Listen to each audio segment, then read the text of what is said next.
పరిశుద్ధుడు ప్రేమగల పరలోకమందున మా తండ్రి, మహిమగల రాజా, స్తోత్రార్హుడా, పూజనీయుడా, మీ యొక్క ఘనమైన శ్రేష్టమైన అతి పరిశుద్ధమైన నామమును బట్టి మరొకసారి మీ పాద సన్నిధిలో మీ అద్వితీయ కుమారును మా రక్షకుడును నేను యేసుక్రీస్తు ప్రభు యొక్క విలువైన రక్తము చేత పరిశుద్ధపరచబడి నీ సంఘములో చేర్చబడిన వారముగా నీ చేత పరిశుద్ధ యాజకులుగా పిలువబడుచు తండ్రి అయిన దేవుని కొరకైన రాజ్యముగా చేయబడిన మేము ఈ భూమి మీద సహా నీ పరిశుద్ధాలయంలో సమకూడి నిన్ను మహిమపరచు నిమిత్తమై మరి ఒక దినం ఈ భూమి మీద మమ్మల్ని సజీవులుగా ఉంచి నీ సన్నిధానంలో మమ్మల్ని తెచ్చిన నీ ప్రేమకై కృతజ్ఞతతో సాగిలపడి స్తుతిస్తున్నాం. ఈ కుమారుని యొక్క విలువైన బలియాగాన్ని జ్ఞాపకం చేసుకుంటున్నాం. ఆ యేసు క్రీస్తు ప్రభు శరీరధారిగా ఈ లోకంలోనికి వచ్చటను బట్టి, జీవించిన జీవితమును బట్టి మా పాపం శిక్ష యావత్తు కలువరి సెలవులో ఆయన తీసుకుని మరణించి భూస్థాపన చేయబడి పునరుద్ధానుడై ఆరోహణుడై తండ్రి కుడి పార్శ్వము నుండి మా కొరకై మరలా రానయ్యున్న ఆ ప్రభుని యేసుక్రీస్తునందుల నిరీక్షణను బట్టి మరొకసారి మీ సన్నిధిలో మేము సంతోష హృదయాలతో చేరి వచ్చేటకై మీరు ఇచ్చిన ఆధిక్యతను బట్టి నేను స్తుతిస్తున్నాం. ఈ ధన్యకరమైన జీవితాన్ని మాకు ఇచ్చితివి. మెట్టుకు ఈ ప్రభు దినముగా నేను సేవించిన నిమిత్తమై సమయానికి కూడి వచ్చిన నీ ప్రజలను బట్టి నేను స్తుతిస్తున్నాం. వారు సంపూర్ణ భాగం వారికి అనుగ్రహించండి. ఇంకెవరైతే నీ ఉద్దేశంలో ఉన్నారో వారు కూడా మాతో జత చేయబట్టకు సహాయం చేయండి. ఎవరైతే అనారోగ్యంగా ఉన్నారో వారిని స్వస్థపరచండి. ఎవరైతే తమ ప్రియులను పోగొట్టుకున్నారో, దుఃఖంలో ఉన్నారో, విచారంలో వారిని ఆదరించండి, ధైర్యపరచండి. ఎవరైతే నిర్లక్ష్యంగా ఉన్నారో వారిని సంధించండి, క్రమపరచండి. సకాలంలో నీ మందిరంలో కనుగొనుట ద్వారా సంపూర్ణమైన ఆశీర్వాదములు మీరు వారి కొరకై సిద్ధపరిచినవి స్వతంత్రించుకోవడానికి కృపనివ్వండి. సార్వత్రిక సంఘం కొరకు కూడా మేము ప్రార్థిస్తుంటుండగా వారిని కూడా జ్ఞాపకం చేసుకోండి. ఆయా చోట్ల చెదిరిన పరిశుద్ధులు వారి అవసరతలు చాలా దేవుడుకుంటూ వారి ఈ దినాన్ని ప్రభు దినంగా నేను సేవించటకు కూడి వచ్చినప్పుడు నీ సన్నిధి వారితో కూడా ఉంచండి. కొండలలో లోయల్లో వీరికి ఇబ్బంది పరిస్థితుల మధ్య, అననుకూలమైన వాతావరణ పరిస్థితుల మధ్య, ప్రకృతి వైపరీత్యాల మధ్య, యుద్ధ వాతావరణాల మధ్య బంధించబడి నీ నామను బట్టి హింసించబడుతూ వారు కూడా నీ సన్నిధిని కలిగి ఉండే వారితో కూడా మీరు ఉండండి. ఎదురాడ వారికి మారు మనసు అనుగ్రహించండి, బంధించబడిన వారికి విడుదల అనుగ్రహించండి. మెట్టుకు మాకు ఇవ్వండి స్వేచ్ఛ వాతావరణంలో నమ్మకంగా యథార్థంగా సంపూర్ణంగా నేను సేవించట కృపనివ్వండి. మంచి వాతావరణం ఇచ్చినందుకు వందనాలు. కొనసాగింపు చేయండి. ఈ పవర్ ఈ సిస్టమ్స్ అన్ని కూడా నీ మహిమార్థమే చక్కగా పనిచేయట కృపనివ్వండి. మమ్మల్ని కూడా మీ స్వాధీనంలో ఉంచుకోనండి. మెట్టుకు మరి ఒకసారి ఈ ఆవరణమును మామను సంపూర్తిగా నీ చేతికి అప్పగించుకుంటూ ఈ పరిచర్య ఆదరించేంత వరకు మీ శిరసత్వం, మీ ఆధిపత్యం, మీ అధికారం కింద నెరవేర్చి మహిమ పొందమని ఇది నమ్మ పరిచర్యలో నర్సీపట్నంలో ఇది ఆసను కూడా అభిషేకించి వాడుకునమని దేవా దుద్దుకూరు యేసు ప్రభు ప్రార్థన మందిరంలో కూడా మీ దాసును అభిషేకించి వాడుకునండి. నీ కృపతో ఆవరించండి. వందనాలు చెల్లిస్తూ యేసుక్రీస్తు ప్రభు మరక్షకుల నామున స్తుతించి గణపరిచి ప్రార్థించి వేడుకొనిచున్నాం తండ్రి. ఆమేన్.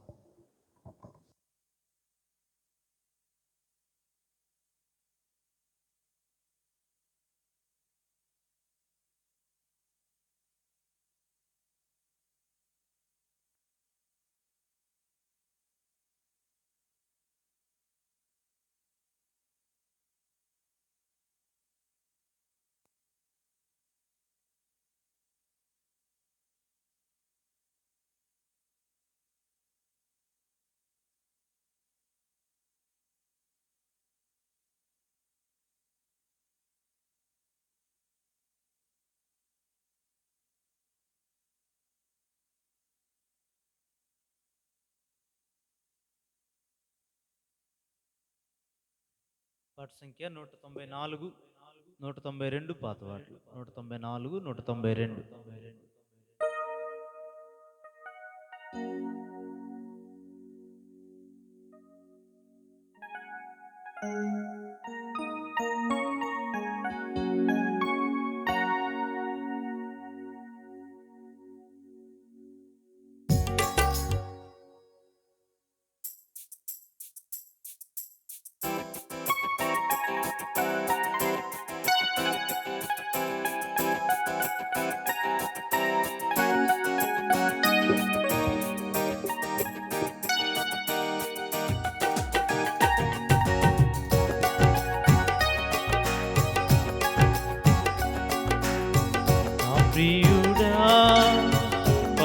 విమోచకుడా ప్రభు యేసు నా ప్రియుడా, పాప విమోచకుడా ప్రభు యేసు నా ప్రాణమును కాపాడి నూతన బలము సగేను, నా ప్రాణమును కాపాడి నూతన బలము సగేను. స్తుతి గీతములతో ఆరాధించెదను ఎల్లప్పుడూ, స్తుతి గీతములతో ఆరాధించెదను ఎల్లప్పుడూ.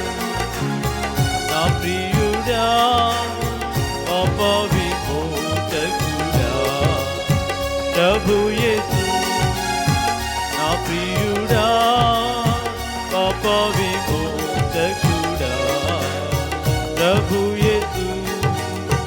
యేసుని రక్తమందు ముక్తి లభించెను స్తుతించెదను, యేసుని రక్తమందు ముక్తి లభించెను స్తుతించెదను. యేసుని నిత్య జీవం పొందెదను నిశ్చయం, యేసుని నిత్య జీవం పొందెదను నిశ్చయం. యేసు నాకే నా స్తుతి సుమధురం, సుమధురం. యేసు నాకే నా స్తుతి సుమధురం. నా ప్రియుడా, పాప విమోచకుడా ప్రభు యేసు నా ప్రియుడా, పాప విమోచకుడా ప్రభు యేసు. తల్లి గర్భమునే ఎరిగిన ప్రేమించెను, తల్లి గర్భమునే ఎరిగిన ప్రేమించెను. తల్లిని వించిన ప్రేమ చూపిన మరువని ప్రేమ, తల్లిని వించిన ప్రేమ చూపిన మరువని ప్రేమ. తల్లి మరచిన మరువడేను నిరతము, తల్లి మరచిన మరువడేను నిరతము. నా ప్రియుడా, పాప విమోచకుడా ప్రభు యేసు నా ప్రియుడా, పాప విమోచకుడా ప్రభు యేసు. సూర్యకాంత సుగంధ సునీల సువర్ణము, సూర్యకాంత సుగంధ సునీల సువర్ణము. సూర్య తేజస్సు మించిన ఆ వెలుగు రాజ్యములో, సూర్య తేజస్సు మించిన ఆ వెలుగు రాజ్యములో. సూర్యుని వాలే తేజరిల్లెదను నా యేసుతో, సూర్యుని వాలే తేజరిల్లెదను నా యేసుతో. నా ప్రియుడా, పాప విమోచకుడా ప్రభు యేసు నా ప్రియుడా, పాప విమోచకుడా. సురక్షితముతో నివరుదెను దూతలతో, సురక్షితముతో నివరుదెను దూతలతో. నాకై గాయపడిన బంగారు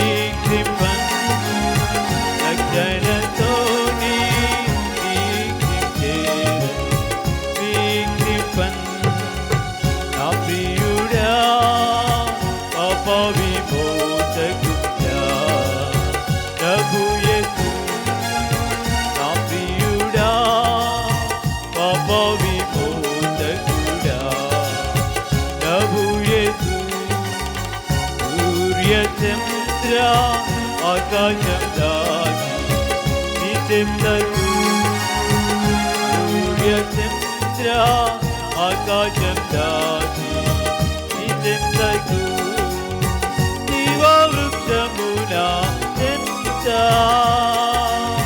జీవనదిని చేరి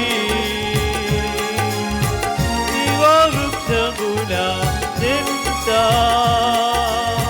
జీవనదిని చేరి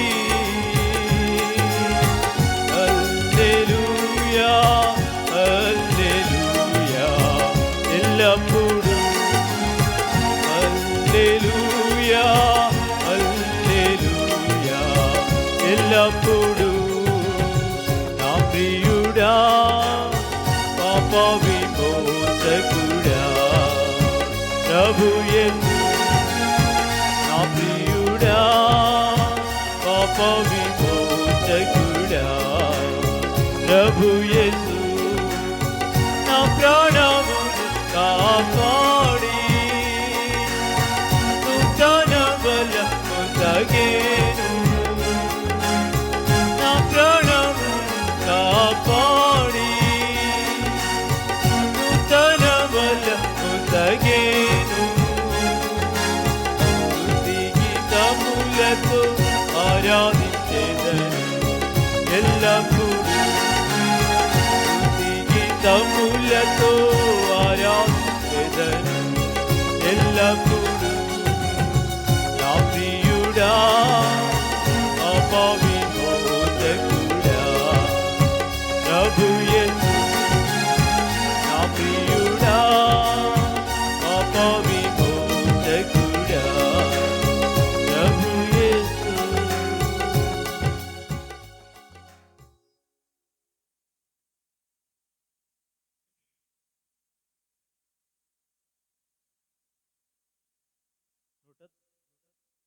నూట 93 పాట పాడదాం. పాత పాటలో 191, 193, 191.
దురతిచారతో మా ప్రభుని ఆరాధించెదము. తంబురతిచారతో మా ప్రభుని ఆరాధించెదము. తన నివాసముగా మము సృష్టించిన తన నివాసముగా మము సృష్టించిన నాదుని పొగడెదము. స్తుతి గానము చేసెదము. నాదుని పొగడెదము. గానము చేసెదము. తంబురసితారతో మా ప్రభుని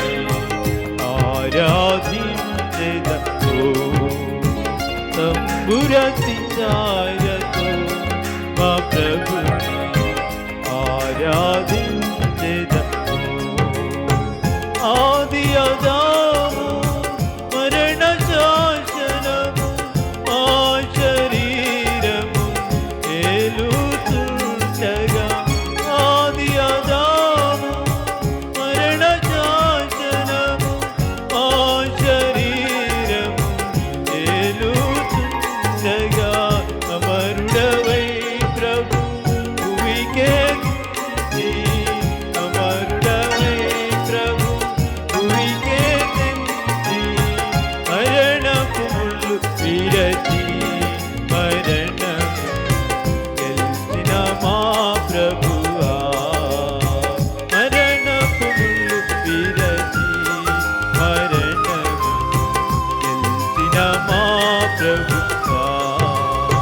తంబుర సితారతో మా ప్రభుని ఆరాధించెదము. తంబుర సితారతో మా ప్రభుని ఆరాధించెదము. పాపము నుండి చీకటి నుండి ఆశ్చర్యకరమగు వెలుగులో నడిపి, పాపము నుండి చీకటి నుండి ఆశ్చర్యకరమగు వెలుగులో నడిపి, తనాలయముగా చేసిన ప్రభువు, తనాలయముగా చేసిన ప్రభువు, స్తుతి మహిమా ఘనత సియోనులో అర్పించెదమెప్పుడు. స్తుతి మహిమా ఘనత సియోనులో అర్పించెదమెప్పుడు. తంబుర సితారతో మా ప్రభుని ఆరాధించెదము. తంబుర సితారతో మా ప్రభుని ఆరాధించెదము. పరలోక పిలుపుతో ప్రభు మమ్ము పిలచి, నరకపు శిక్ష తొలగించె మానుని. పరలోక పిలుపుతో నరకపు శిక్ష తొలగించె మానుని. పరిశుద్ధులతో మమ్ము చేసిన ప్రభు, పరిశుద్ధులతో మమ్ము చేసిన ప్రభు, నిర్మించెను శిలను సుఖముగా తన ఆత్మ ద్వారా, నిర్మించెను శిలను గృహముగా తన ఆత్మ ద్వారా. తంబుర సితారతో మా ప్రభు ఆరాధించెదము. తంబుర సితారతో మా ప్రభుని ఆరాధించెదము. ఆత్మీయ ఇంటికి క్రీస్తే పునాది, సజీవమైన రాళ్ళే ప్రజలు. ఆత్మీయ ఇంటికి క్రీస్తే పునాది, సజీవమైన రాళ్ళే ప్రజలు. ఆత్మీయ గృహముకు ప్రభువే శిల్పి.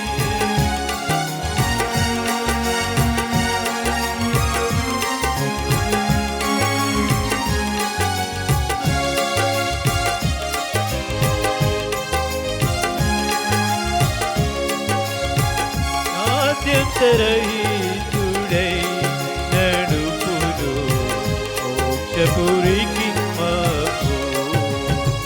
తంబుర సితారతో మా ప్రభుని ఆరాధించెదము.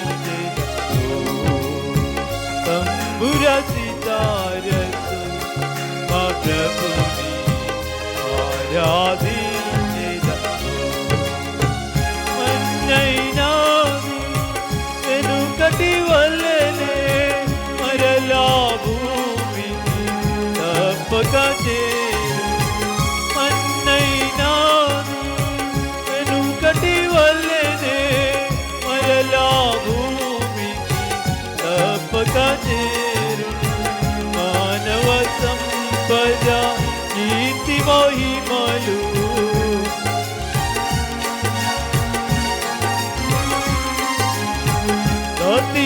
గతించిపోనిలా సియోను మరువకుని ప్రభుని గతించిపోనిలా సియోను మరువకుని ప్రభుని తంబురసితారతో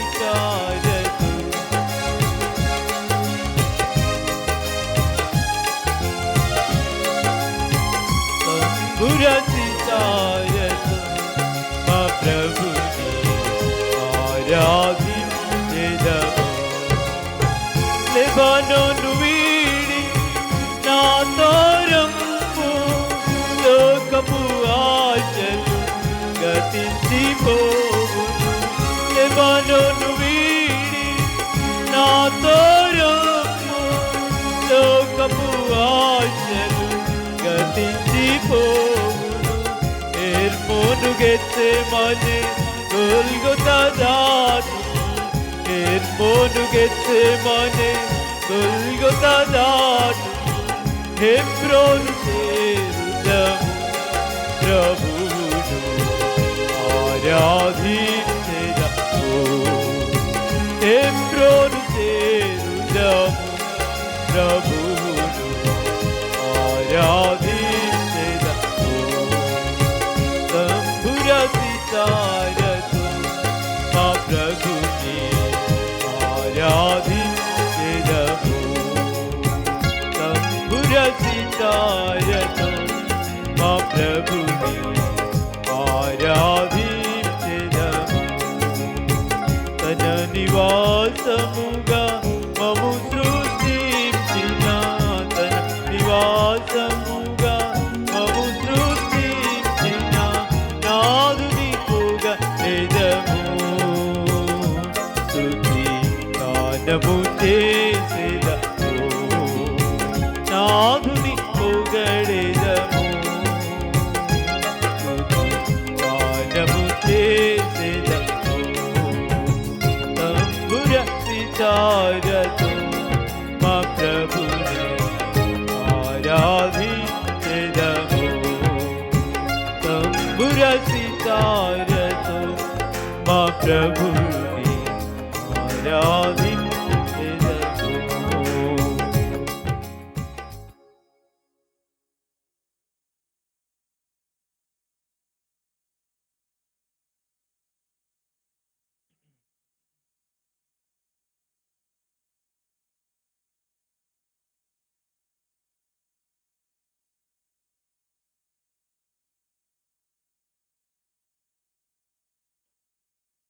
ఎనభై ఆరో పాట పాడదాం. పాట సంఖ్య 86, 84 పాత పాటలు. 86, 84.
పాపుల రక్షించాలోక పుణ్యాకే చెందిన నామామిది నాశించు పాపుల రక్షించాలోక పుణ్యాకే చెందిన నామామిది పరలోకమున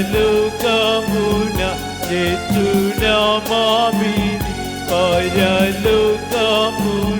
చేర్చునామామిది యేసు పరిశుద్ధ నామమున ఎప్పుడు అధిక స్తోత్రం యేసు పరిశుద్ధ నామమునకు ఎప్పుడు అధిక స్తోత్రమే ఉత్తమ భక్తులు పొగడి స్తుతించు ఉన్నత దేవుని నామమిది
నిర్గమాకాండము 25వ అధ్యాయం. నిర్గమాకాండము 25వ అధ్యాయము మొదటి నుంచి మార్చి చదువుతాం.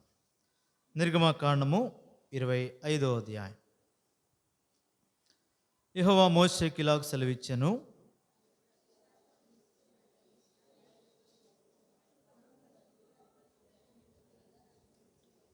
మీరు వారి యొద్ద తీసుకునవలసిన అర్పణలేవనగా బంగారు, వెండి, ఇత్తడి, ఎరుపు రంగు వేసిన పొట్టేళ్ల తోళ్ళు, సముద్రవత్సల తోళ్ళు, తుమ్మకర్రలు,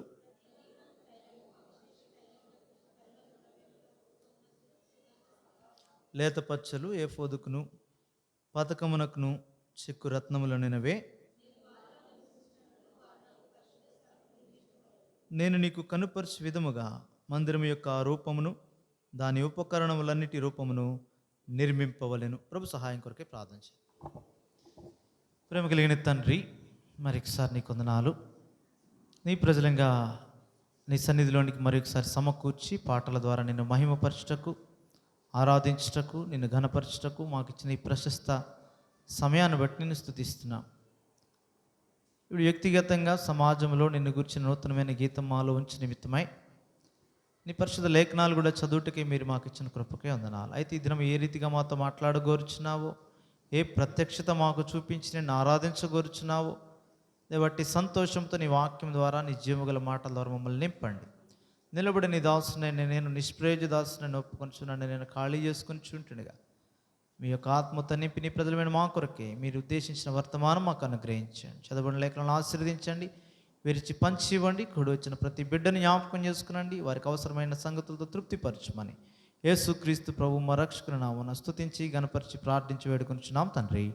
ఆమేన్. ఇక్కడ దేవుడు మోషే ద్వారా దేవుడు వారితో నివసించుటకు తగిన పరిశుద్ధ స్థలాన్ని నిర్మించే క్రమములో కొండ మీద ఈ మాటలు మోషేకి చెప్పాడు. దీని కొరకే నిజముగానే ఎంతో ప్రయాసతో మోషే వెళ్ళాడు. దేవుని చిత్తము ఎరుగుట, దేవుని సంతోషపెట్టుట దేవుని బిడ్డలకు అవసరమైన అమూల్యమైన సంగతి. దాని కొరకే దేవుడు ఈ భూమి మీద మనల్ని ఉంచాడు. ఆయన ఇష్టం ఆయనను సంతోషపెట్టుడంటే ఆయనకు స్తోత్రము చెల్లించుట, లేదంటే ఆయనకు మహిమ తెచ్చుట. అందుకే నా మహిమ నిమిత్తము నేను నిర్మించిన నా జనులు నా స్తోత్రమును ప్రచురం చేస్తారు. అందుకే ఆయన మహిమ నిమిత్తమే నిర్మించబడిన మానవులమైన మనము ఆయనకే స్తోత్రం చేయాలి. ఇది నోటి మాటతో మాత్రమే కాదు, ఇది క్రియారూపకమైనది. క్రొత్త నిబంధనలు కూడా అది చూస్తాం, పాత నిబంధనలు కూడా క్రియలుగా చూపిస్తున్నాడు. ఇంక ఎవడైనా నన్ను ప్రేమిస్తే వాడు నా ఆజ్ఞలను కైకొంటాడు, ఆ రీతిగా అతడు నన్ను సేవిస్తాడు. అదే ఇక్కడ జ్ఞాపకం చేస్తాడు. నన్ను ప్రేమించే ప్రతివాడు, దానికి సూచన ఏంటంటే అతడు ఆజ్ఞలు కైకొంటాడు, ఆయన సేవిస్తాడు. ఇవన్నీ కూడా యోహాను సువార్త 14వ అధ్యాయంలో కనబడతాయి. సరే, ఈ ప్రేమించే వారికి చెప్తున్నాడు. ఆ ప్రేమించే 11 మంది శిష్యులకే ఆ మాటలు చెప్పేది. ఎందుకంటే మిగిలిన వాళ్ళు ప్రేమించినట్టు కనబడ్డారు, కానీ దేవుని మాట వారికి అర్థం కాలే, శిష్యులకి అర్థం కాలే. 6వ అధ్యాయంలో యోహాను సువార్తలో శిష్యులకి ఆ యొక్క ప్రత్యక్షత గ్రహించలేని, అంటే ఆ కొండ మీదకి ఎక్కే అనుభవం వారికి లేదు. లేని వాడికి దేవుడేమో ప్రత్యక్షత ఇవ్వలేదు. లేదు కాబట్టే మత్తయి సువార్త 5, 6, 7 అధ్యాయాల కొండ మీదకి ఎక్కలేకపోయారు, వారు క్రిందే ఉన్నారు. ఇప్పుడు ఇక్కడ కూడా ఆ అనుభవంలో లేరు. ఇప్పుడు 6వ అధ్యాయం యోహాను సువార్తలో కూడా 66వ వచనంలో అప్పటి నుండి ఆయన శిష్యులు అనేకులు వెనుక తీసి మరి ఎన్నడను ఆయనను వెంబడించలేదు అని రాయబడుతూ వచ్చింది. వెనక్కి వెళ్ళిపోయారు వారు. ఎవరంటే శిష్యుల్లో అనేకులు, ఈ 12 మంది మాత్రం నిల్చున్నారు. వారిలో కూడా ఒకడు కొండెక్కలేకపోయాడు. ప్రేమించినట్టు కనబడ్డాడు కానీ ప్రభువుని అప్పగించాడు. అది 13వ అధ్యాయంలో కనబడుతుంది యోహాను సువార్త. అయితే వాడు ఆ మొక్క పట్టుకుని వెళ్ళిపోయాడు ఆ రాత్రి వేళ. ఇప్పుడు ప్రభువును ప్రేమించిన శిష్యులు 11 మంది ఉన్నారు. వారితో చెప్తున్నాడు, ఎవడైనా నా ఆజ్ఞలు గైకొంటే, ఏదైనా నన్ను ప్రేమిస్తే వాడు నా ఆజ్ఞలు గైకొంటాడు, వాడు నన్ను సేవిస్తాడు. ఇది సేవించవలసిన విధానం, ఇది చెప్తున్నాడు. మెట్టుకు ఏంటంటే ఈ యొక్క ప్రభు యొక్క మనస్సు ఎరగాలంటే ఈ కొండ ఎక్కే అనుభవం, అంటే భౌతికంగా కొండ ఎక్కమని అర్థం కాదు, అంత ప్రయాసపడాలని అర్థం. పాత నిబంధనలు ఆ ప్రయాసపడిన వాడికి ఇచ్చాడు ఆధిక్యత. అందుకే అబ్రహాం మొదలుకొని నోవహు కూడా చూస్తాం, అబ్రహాము చూస్తాం. ఈ కొండ లేదంటే ఉన్నత పర్వత అనుభవాలు వారికి ఉన్నాయి. ఏలియా చూస్తాం, మోషేని చూస్తాం, యెహోషువని చూస్తాం. కాబట్టి ఈలోకన అనేక మందిని, దేవునికి ఇష్టలైన వారిని దేవుడు నడిపించిన క్రమాన్ని, చివరికి ప్రభువైన యేసుక్రీస్తు జీవితంలో కూడా ఆ అనుభవాన్ని చూస్తాం. కేవలం బోధించడం కొండ ఎక్కడం మాత్రమే కాదు, కలువరి శిలువను మోస్తూ కూడా ఆయన నీ కొరకే నా కొరకై ఆ యొక్క ఉన్నత పర్వత అనుభవంలో వెళ్ళాడు. ఇప్పుడు ప్రభుని ఆరాధించడానికి వచ్చిన నీకు నాకు ఈ సంగతులు ఎందుకంటే, పేతురు పత్రికలో అన్నాడు కదా, యేసుక్రీస్తు ద్వారా దేవునికి అనుకూలములకు ఆత్మ సంబంధమైన బలులు అన్నాడు. మొదటి పత్రికలో 2వ అధ్యాయము 5వ వచనంలో స్పష్టంగా అన్నాడు, యేసుక్రీస్తు ద్వారా దేవునికి అనుకూలములకు ఆత్మ సంబంధమైన బలు. మరి ఈ ఆత్మ సంబంధమైన బలులు దేవునికి ఇష్టమైనవి, దేవునికి అనుకూలమైనవి ఏంటో మనం ఎరగాలంటే ఈ అనుభవం కావాలి. మొదట ఏ అనుభవం అంటే ప్రభు కొరకు నిలిచి ఉండే అనుభవం. లేనిదే ఆయన ఇష్టం నీకు చెప్పడాయన, నువ్వు ఎరగలేవు. ఆయన చెప్పిన ఎరగని కారణం చేత ఆయన కోరింది ఆయనకి నేను ఇవ్వలేం. అందుకే ప్రభువుని ఆరాధించడం అనేది సామాన్యమైన సంగతి ఏమీ కాదు. నోటితో పెదవులతో ఆరాధించవచ్చేమో కానీ నిజమైన యథార్థం అంటాడు కదా 4వ అధ్యాయం, యోహాను సువార్త 4వ అధ్యాయంలో సమరయ స్త్రీతో మాట్లాడినప్పుడు అయితే యథార్థముగా ఆరాధించేవారు అంటాడు. ఆ మాట వాడవలసి వచ్చింది. ప్రార్థించినప్పుడు కూడా నిజముగా ప్రార్థించిన వారికి ఆ మాటలు వాడుతున్నాడు ప్రభు. ఎందు నిమిత్తం అంటే హృదయము దూరముగా ఉంది, పెదవులతో ఆచారం అలవాటుగా దాన్ని చేసేస్తున్న కారణాన్ని బట్టి దేవుడు ప్రజలను సంధించిన విధానాన్ని జ్ఞాపకం చేస్తున్నాడు ఇక్కడ. ఇప్పుడు ఈ దేవునికి అనుకూలమైన సంగతి ఏమో నీవు నేను ఎరగాలంటే ప్రభుకు సమీపంగా ఉండాలా. ఆయన ఎక్కించిన కొండ, దావీదు అనుకుంటా అంటాడు కదా కీర్తనలో, నేను ఎక్కలేనంత ఎత్తైన కొండ అంటాడు. కాబట్టి ఆ స్థాయిలోనికి నిన్ను నన్ను ఆయనే తీసుకెళ్తాడు. అక్కడికి మనం రావాలని ప్రభు కోరుతున్నాడు. అక్కడ ఇస్తాడు ప్రత్యక్షత, ఇక్కడ ఇవ్వడు.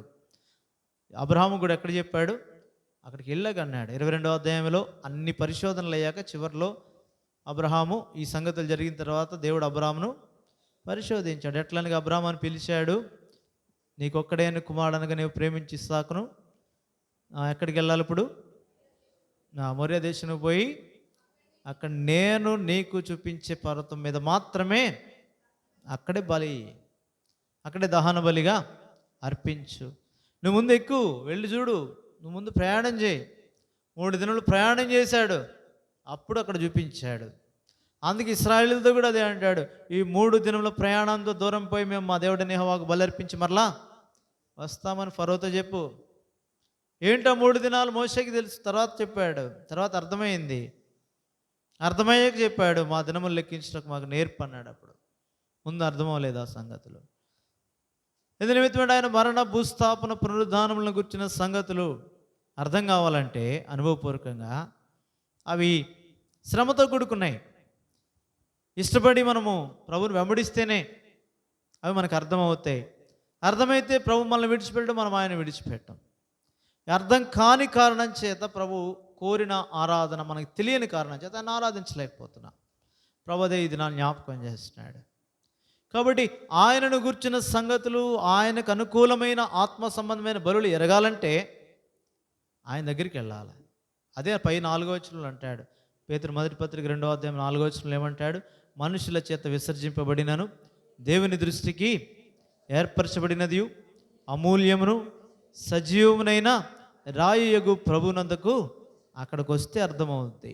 అక్కడికి రావాలంటే సామాన్యం కాదు.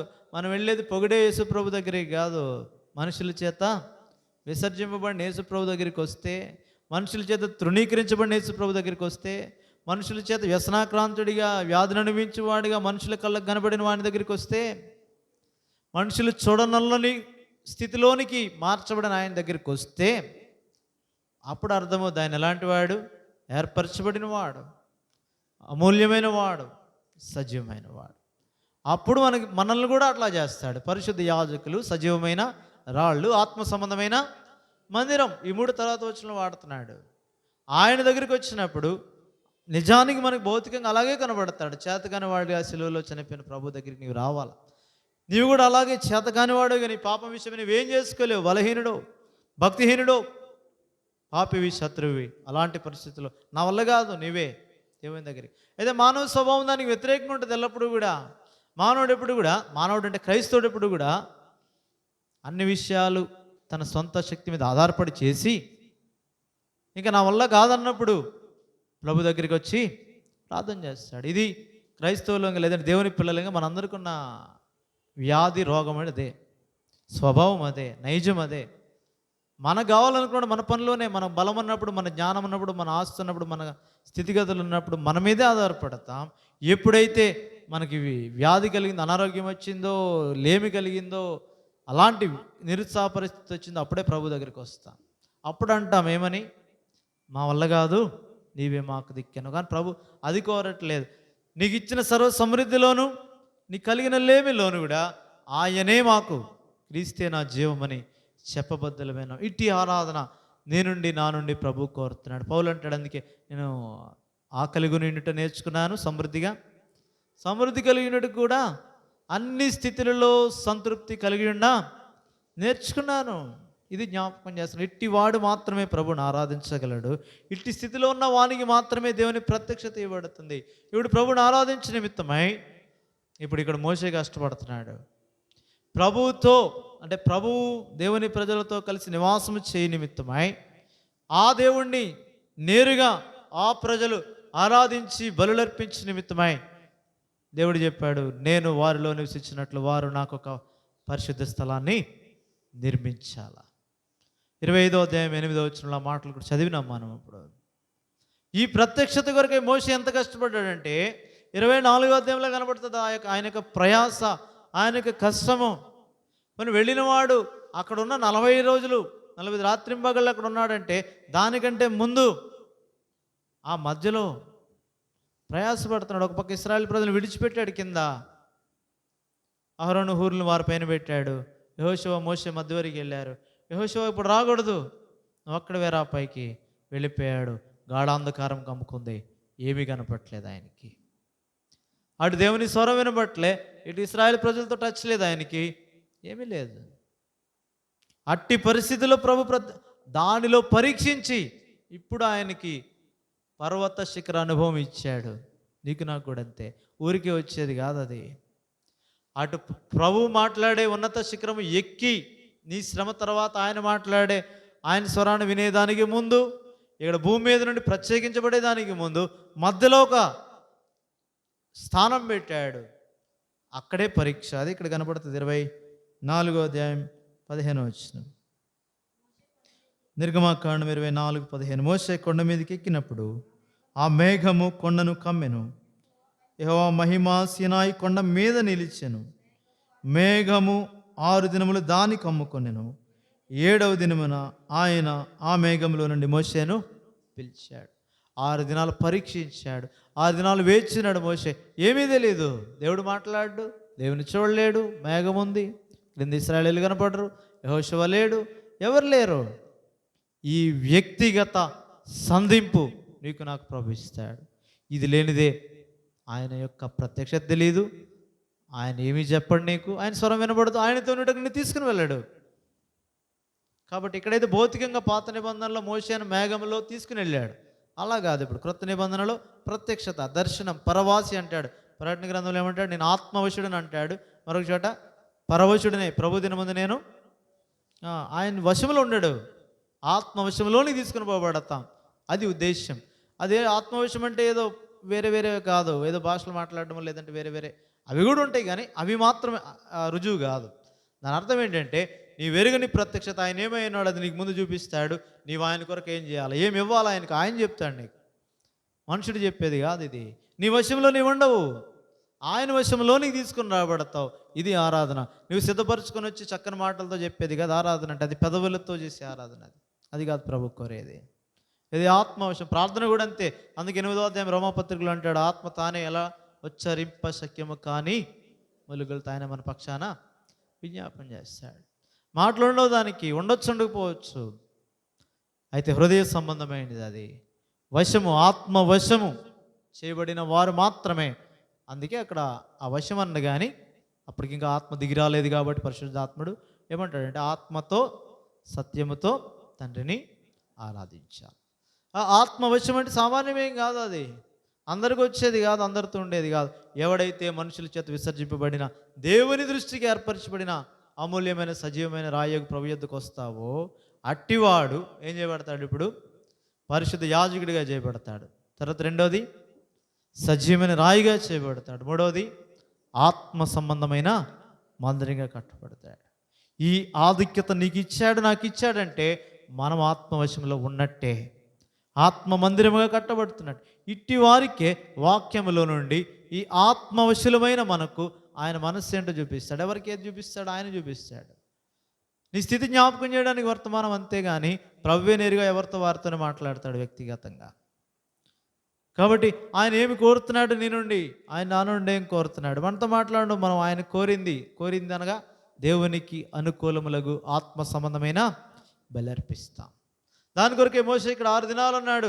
7వ దినాన్ని ప్రభు పిలిచాడు. పిలిచి తర్వాత ఏమైంది, 17వ వచనం. యెహోవా మహిమ ఆ కొండ శిఖరము మీద దహించు అగ్నివలే ఇశ్రాయేలీల కన్నులకు, మోషేకి కాదు అక్కడ కనబడింది, ఎవరికి, ఇశ్రాయేలీకి కనపడింది. మోషేకి ముందు కనపడింది, పొదలో కనపడ్డాడు ముందు. ఇప్పుడు మోషేకి కాదు, దహించు అగ్ని వల్ల ఎవరికి కనపడుతుంది? మోషే ఎక్కడున్నాడు? మేఘం. చూడండి తర్వాత వచనం. అప్పుడు మోషే మేఘములో ప్రవేశించి అగ్నిగా కనబడితే ఆయన వెళ్ళలేడు, మేఘం అది. అందుకే ఆ మర్మాన్ని ఇశ్రాయేలీలు మట్టుకుంచేశాడు. మనకు కూడా చెప్పలేదు అది. ఏంటో మర్మం అంటే పగటిలో మేఘస్తంభం, రాత్రిలో. మనకు కూడా చెప్పలేదు అది. వాళ్ళకే తెలుసా అనుభవం, వాళ్ళకే తెలుసా ప్రత్యక్షత. నీకు నాకు తెలీదు, చెప్పేస్తామంతే. పగలేదో వెలిగించడానికి ఆయనే రాసిస్తాడు కాబట్టి పగలు వెలిగించుటకు ఆయన క్షమించండి, రాత్రి వెలిగించుటకు అగ్నిస్తంభంలో, పగలు మేఘస్తంభంలో అంటాడు. అది ముందు అధ్యాయాల్లో మనం చూస్తాం. నిర్గమకాండం 12, 13 ఆ అధ్యాయాల్లో మనకు కనబడుతుంది అక్కడ. అయితే దాని అనుభవం వారికే, మనకి తెలీదు. అయితే మనకిచ్చే అనుభవం ఏంటి? దానితో మనము ఆరాధించాలి. ఈ రుచి చూచి ప్రభు ఏమైనాడు? ప్రభు దయాళుడా, నువ్వు రుచి చూచావా? దాన్నే చెప్పు. నీకు ఏమి అయినా అయి ఉన్నాడు. అదే ఆయన గుణాతిశయములు ప్రచురం చేయడం అంటే. అదే పేతురు పత్రిక 2:9 అంటాడు, ఆయన గుణాతిశయములను ప్రచురం చేయాలా. దాని కొరకు నేను ఏర్పరచుకున్నాడు, దాని కొరకు దీనిలో పెట్టాడు. కాబట్టి ఈ స్థితి ఇప్పుడు మోషేకి చూపిస్తున్నాడు. అప్పుడు మోషే మేఘంలో ప్రవేశించి కొండ మీదికి ఎక్కెను. మోషే కొండ మీద రేయింబగళ్ళు నలుబది. ఇట్టి స్థితిలో మాట్లాడబడుతున్న ప్రత్యక్షత 25వ అధ్యాయం. ఈ ప్రత్యక్షతలో కనబడేది ఏంటంటే దేవుడు మోషేతో చెప్తున్నాడు. ఏంటో చెప్తున్నాడు? 2వ వచనం 25వ అధ్యాయం. నాకు ప్రతిష్టార్పణ తీసుకుని రండని ఇశ్రాయేలీయులతో చెప్పు. మనపూర్వకంగా అర్పించు ప్రతి మనుషుని యొద్ద దాన్ని, భేదాలన్నీ తీసివేశాడు. ఇశ్రాయేలీయులతో చెప్పవలసిన సంగతి ఏమంటే, నాకు ప్రతిష్టార్పణ తీసుకురండి. అది నేను ఇశ్రాయేలీయులతోనే కాదు, ఇది నీతో నాతో అదే మాట్లాడుతున్నాడు. సజీవ యాగంగా నీ శరీరాన్ని సమర్పించి ఇట్టి యుక్తమైన సేవ, ఆరాధన నేను చేయాలని ప్రభు ఈ శరీరం మనకి ఇచ్చాడు. దాన్ని జ్ఞాపకం చేస్తున్నాడు. నాకు ప్రతిష్టార్పణ తీసుకుని రండి. అయితే ఆ అర్పణ నువ్వు తీసుకోవడానికి వెళ్ళడానికి ఎవరి దగ్గర తీసుకోవాలో చెప్తున్నాడు. ఏమన్నాడు అక్కడ? మనపూర్వకంగా అర్పించు ప్రతి మనిషిని యొద్ద దాన్ని తీసుకోవాలి. నువ్వు ఇష్టపడి వస్తేనే ప్రభువుకు, బలవంతంగా ఇచ్చేది కాదు. నువ్వు ఇష్టపడి ఇస్తేనే ఆయన తీసుకునేది. ఆ స్వేచ్ఛ ఇచ్చాడు, ఆ స్వాతంత్రం ఇచ్చాడు క్రీస్తులో మనకి. కాబట్టి నువ్వు ఇష్టపూర్వకంగా, మనోపూర్వకంగా దాన్ని అర్పిస్తే దాన్ని తీసుకుంటాడు. తర్వాత నువ్వు ఏది పెడితే తీసుకోవడానికి వీల్లేదు. మీరు వారి యొద్ద తీసుకునవలసిన అర్పణలు ఏమనగా కొన్ని చెప్పాడు. మీరు ఏమి తెమ్మంటే అదే తేవాలా. అందుకు ప్రస్తుత వాక్యం ఎందుకంటే ప్రభు జ్ఞాపకం చేస్తాడు. నీ నుండి ఏం కోరుతున్నాడు? నీ సామర్థ్యత ఏంటి? నీ నుండి ప్రభు ఏం కోరుతున్నాడు? నీ సామర్థ్యత మేరకు నీకు ఇచ్చాడు తలాంతు, దాని నుండి నిన్ను పని చేయమన్నాడు. ఇప్పుడు ఆయన కోరుతున్నాడు నీ సామర్థ్యత మేరకే. అందరినీ బంగారం తెమ్మంటలే, అందరినీ వెండి తీసుకున్నాడని చెప్పట్లే, అందరికీ సముద్రోత్సవాల తోళ్ళు మేక వెంట్రుకలు తెమ్మని కూడా అందరికీ కాదు. నీ సామర్థ్యత ఏంటో, క్రీస్తులోని సామర్థ్యత ఏంటో దానిని బట్టి మనపూర్వకంగా నీవు దానికి అర్పించాలి. మొట్టమొదటి దాని స్వరాన్ని వినాలా, ఆయన ప్రత్యక్షత తిరగాల, దాని గురించి క్రయం చెల్లించాలా. రెండవదిగా ఆయన నీతో చెప్పిన మాటను బట్టి మనపూర్వకంగా నీవు ఇవ్వాలా. ఇచ్చేది ఆయన చెప్పింది ఇవ్వాలా. నువ్వు నీ దృష్టికి విలువైంది కాదు. ఒకళ్ళు వెండి, బంగారు వీటికంటే నీ దగ్గర వజ్రాలు ఉండొచ్చు, వేరే ఎక్కువైన భౌతికంగా శ్రేష్టమైన ఉండొచ్చు, కానీ ఆయన కోరింది ఏంటో అదే ఇవ్వాలా. అదే సమయంలో నీకేమి కావాలో ప్రభు ఎరుగును కాబట్టి ప్రార్థించే ప్రతి సమయంలో నీవేమి కోరుతున్నావో అది ప్రభుని అడగకూడదు. ప్రభువు దృష్టికి మనకేది అవసరమో ప్రభువునే ఇమ్మని అడగాల. అందుకే అంటాడు ఇశ్రాయేలుని గూర్చి, వారు కోరినది ఆయన వారికి ఇచ్చనైతే వారి ప్రాణములకు క్షీణత కలుగజేసిన అంటాడు 106వ కీర్తనలో. అందునిమిత్తం ఇది చాలా ప్రాముఖ్యమైన సంగతి. ఆయన కోరింది ఆయనకి ఇవ్వాలా. అలాగే మనల్ని ఎలా ఉండమన్నాడో, మనకి ఏది అవసరమో ఆయన్ని అడగాల. ఇది చాలా ప్రాముఖ్యమైన సంగతి. ఇటువాడు మాత్రమే ప్రభుని ఆరాధించగలడు, లేకుంటే పెదవులతోనే ఆరాధన కానీ హృదయ సంబంధమైనది కాదు. అందుకే కొన్ని లిస్ట్ ఇచ్చాడు, ఇవే తీసుకురావాలా, మీరు తేవాల్సింది ఇదే. వీటిలో ఎవరి సామర్థ్యత మేరకు వారు మనపూర్వకంగా దేవుని సన్నిధికి తీసుకొని రావాలి. తర్వాత చూడండి 8వ వచనం. ఇప్పుడు వీటితో నేను వారిలో నివసించినట్లు వారు నాకు పరిశుద్ధ స్థలాన్ని ఇది మనం చేయాల్సిన పని.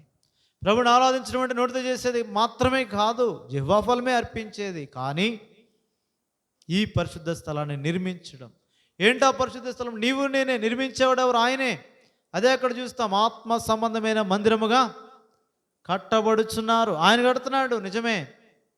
ఈ క్రమములో ఏనితోనైతే ఆయన అలంకరిస్తున్నాడో, ఏ పరిశుద్ధ అలంకరణములు ఆభరణాలు నీకు ఇస్తున్నాడో, వాటితో అలంకరింపబడిన వాడివై ఆ రాజు యొద్దకు నీవు రావాలా. ఆ పెండ్లి కుమారుని కొరకే పెండ్లి కుమార్తెగా సిద్ధపరచబడుతున్న సంఘమైన నీవు, సంఘముల అవయవమైన నీవు ఏ వస్త్రములతో, ఏ ప్రతిష్ఠిత వస్త్రములతో నిన్ను అలంకరింపజేస్తున్నాడో వాటిని తీసుకొని రాకపోతే, స్నేహితుడా, పెండ్లి వస్త్రము లేక ఇక్కడికి ఎలాగొచ్చావు? అందుకే ప్రభుని ఆరాధించుట ఎంత మేలో అంత కీడు. ఈయన జీవము గల దేవుడు, నిర్జీవుడు కాదు, జీవము లేనివాడు కాదు, కళ్ళుండి చూడలేవు కాబట్టి వాటి సంగతి మాదిరి కాదు. అలాంటి వాడు కాదు ఈయన, జీవము గల దేవుడు. ఈయన ఆరాధించినప్పుడు ఆయన కోరింది ఆయనకి ఇవ్వాలి, లేని ఎడల నష్టమే. ఆరాధనలో భాగమైన ప్రభు బలిలో సమీపిస్తున్నప్పుడు ఆయన కోరిన విధంగా నీవు ఉండుటకు తీర్మానంతో ఉంటేనే ప్రభు బలిలో పాలు పొందేది. లేకుండా పాలు పొందుకుంటే, లేకుండా ప్రభు శరీరం వివేచింప పాలు పొందితే శిక్షావిదే. బలహీనులు, రోగులు చాలామంది నిద్రిస్తున్నారు. ఇది ఆరాధనలో భాగం. ఇది ఆరాధనలో మొదటి భాగం ప్రభుకు అర్పిస్తాం, రెండవది ప్రభు బలిలో మనం పాలు పొందుతాం. ఈ రెండింటిలో కూడా ఆయనకు అనుకూలమైంది, ఆయనకి ఇష్టమైంది, ఆయనకి ఇచ్చుట, ఆయనకి ఇష్టమైన రీతిగా మనము జీవించుట, ఈ రెండు మాట్లాడుతున్నాడు. అందుకే ఇక్కడ ఆ కట్టడాన్ని గురించి ఇక్కడ చెప్పబడింది. నేను ఇదంతా దేనికి? ఈ యొక్క ఆయన ఇచ్చే వస్త్రాలు కానీ, ఆయన మనల్ని క్రమపరిచే విధానం కానీ, ఆయన ఆలయముగా ఆత్మ సంబంధమైన మందిరంగా కట్టగల ఉద్దేశం ఏంటంటే, ఇక్కడ రాయబడింది, నేను వారిలో నివసించినట్లు. పాత నిబంధనలు అయితే భౌతికంగా వారి మధ్య నివసించాడు. ఒక కట్టడం ఉంది, ప్రత్యక్ష గుడారం అని పేరు, దానిలో ఆవరణం ఉంది, పరిశుద్ధ స్థలం ఉంది, అతి పరిశుద్ధ స్థలం ఉంది.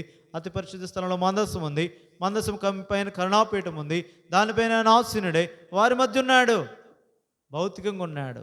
ఇప్పుడు ఆత్మరూపిగా నీలో నాలో ఉండు నిమిత్తమై ప్రభు జ్ఞాపకం చేస్తున్నాడు. అంటే ఇప్పుడు ఉన్నాడు, ఈ ఉండుట ఆయనకి సంతోషకరంగా ఉండు నిమిత్తమై. అందుకే కొన్ని మార్లు అంటాడు కొత్త నిబంధనలో, దేవుని పరిశుద్ధాత్మను దుఃఖపరచొద్దు. విమోచన దినం వరకు మీరు దానిలో ఆయనలో ముద్రించబడి ఉన్నారు. దుఃఖపరచొద్దు అంటే ఆయన సంతోషపెట్టాలా. ఆయన్ని సంతోషపెట్టడం అంటే ఆయన విధేయులమై ఉండాలా. ఆయనకి విధేయులమై ఉండాలంటే అర్థం ఏంటంటే, ఆయన వాక్యంలో నుండి ఏదైతే నీ కొరకే నా కొరకే చెప్తున్నాడో దాన్ని అనుసరిస్తే అదే మనకి ప్రతిష్ఠితములకు ఆభరణం. ఇది ప్రతిష్టార్పణ. ఇది నీ కొరకే ప్రత్యేకంగా ప్రతిష్ఠింపబడింది. ఎప్పుడైతే ఆ ప్రతిష్ఠింపబడిన ప్రభువైన యేసుక్రీస్తును కోరుకున్నావో అప్పుడు నీవు కూడా ఆయనకి ప్రతిష్ఠితుడవే, నాజీరు చేయబడిన వాడవే, లోకమునకు వేరైన వాడవు. ఇక లోకపు సాంప్రదాయాలు, లోకపు కట్టుబాట్లు, లోకంతో నీకు సంబంధం లేదు. నీవు ఆయన కొరకే ప్రతిష్ఠ చేయబడిన వాడవు. దాన్ని ఇంకా స్మూత్ లాంగ్వేజ్లో ఏమంటాడంటే 11వ అధ్యాయం కొరింథీ 2వ పత్రికలో, ఆయన కొరకే ప్రదానం చేయబడిన వాడు, పవిత్రురాలైన కన్యకగా క్రీస్తుకు సమర్పింపవలనని అక్కడే పురుషుడైన క్రీస్తుకి ఏం చేయబడ్డాం? ప్రదానం చేయబడ్డాం. కాబట్టి ఇట్టి గొప్ప ఆధిక్యత గల సంఘములో నేను నన్ను దేవుడించి ఉద్దేశం చెప్తున్నాడు, నేను నీలో నివసించాలా, లేదంటే నేను నీ యందు సంతోషించాలా. అందుకొరకే ఒక పరిశుద్ధ స్థలమును నిర్మిస్తున్నాడు. ఈ క్రమంలో ఆత్మ సంబంధమైన మందిరంగా కట్టబడుతున్నప్పుడు నీలో నాలో కాని సంగతులు ఆయనే తీసేస్తూ ఉంటాడు, అవసరమైన సంగతులు ధరింపజేస్తూ ఉంటాడు. నువ్వు ఇష్టపడితేనే అది, ఇష్టపడకపోతే కాదు. నువ్వు లోబడితేనే, నువ్వు కోరుకుంటేనే. ఇప్పుడు ధరించుకున్న వాడవై, కట్టబడిన వాడవై.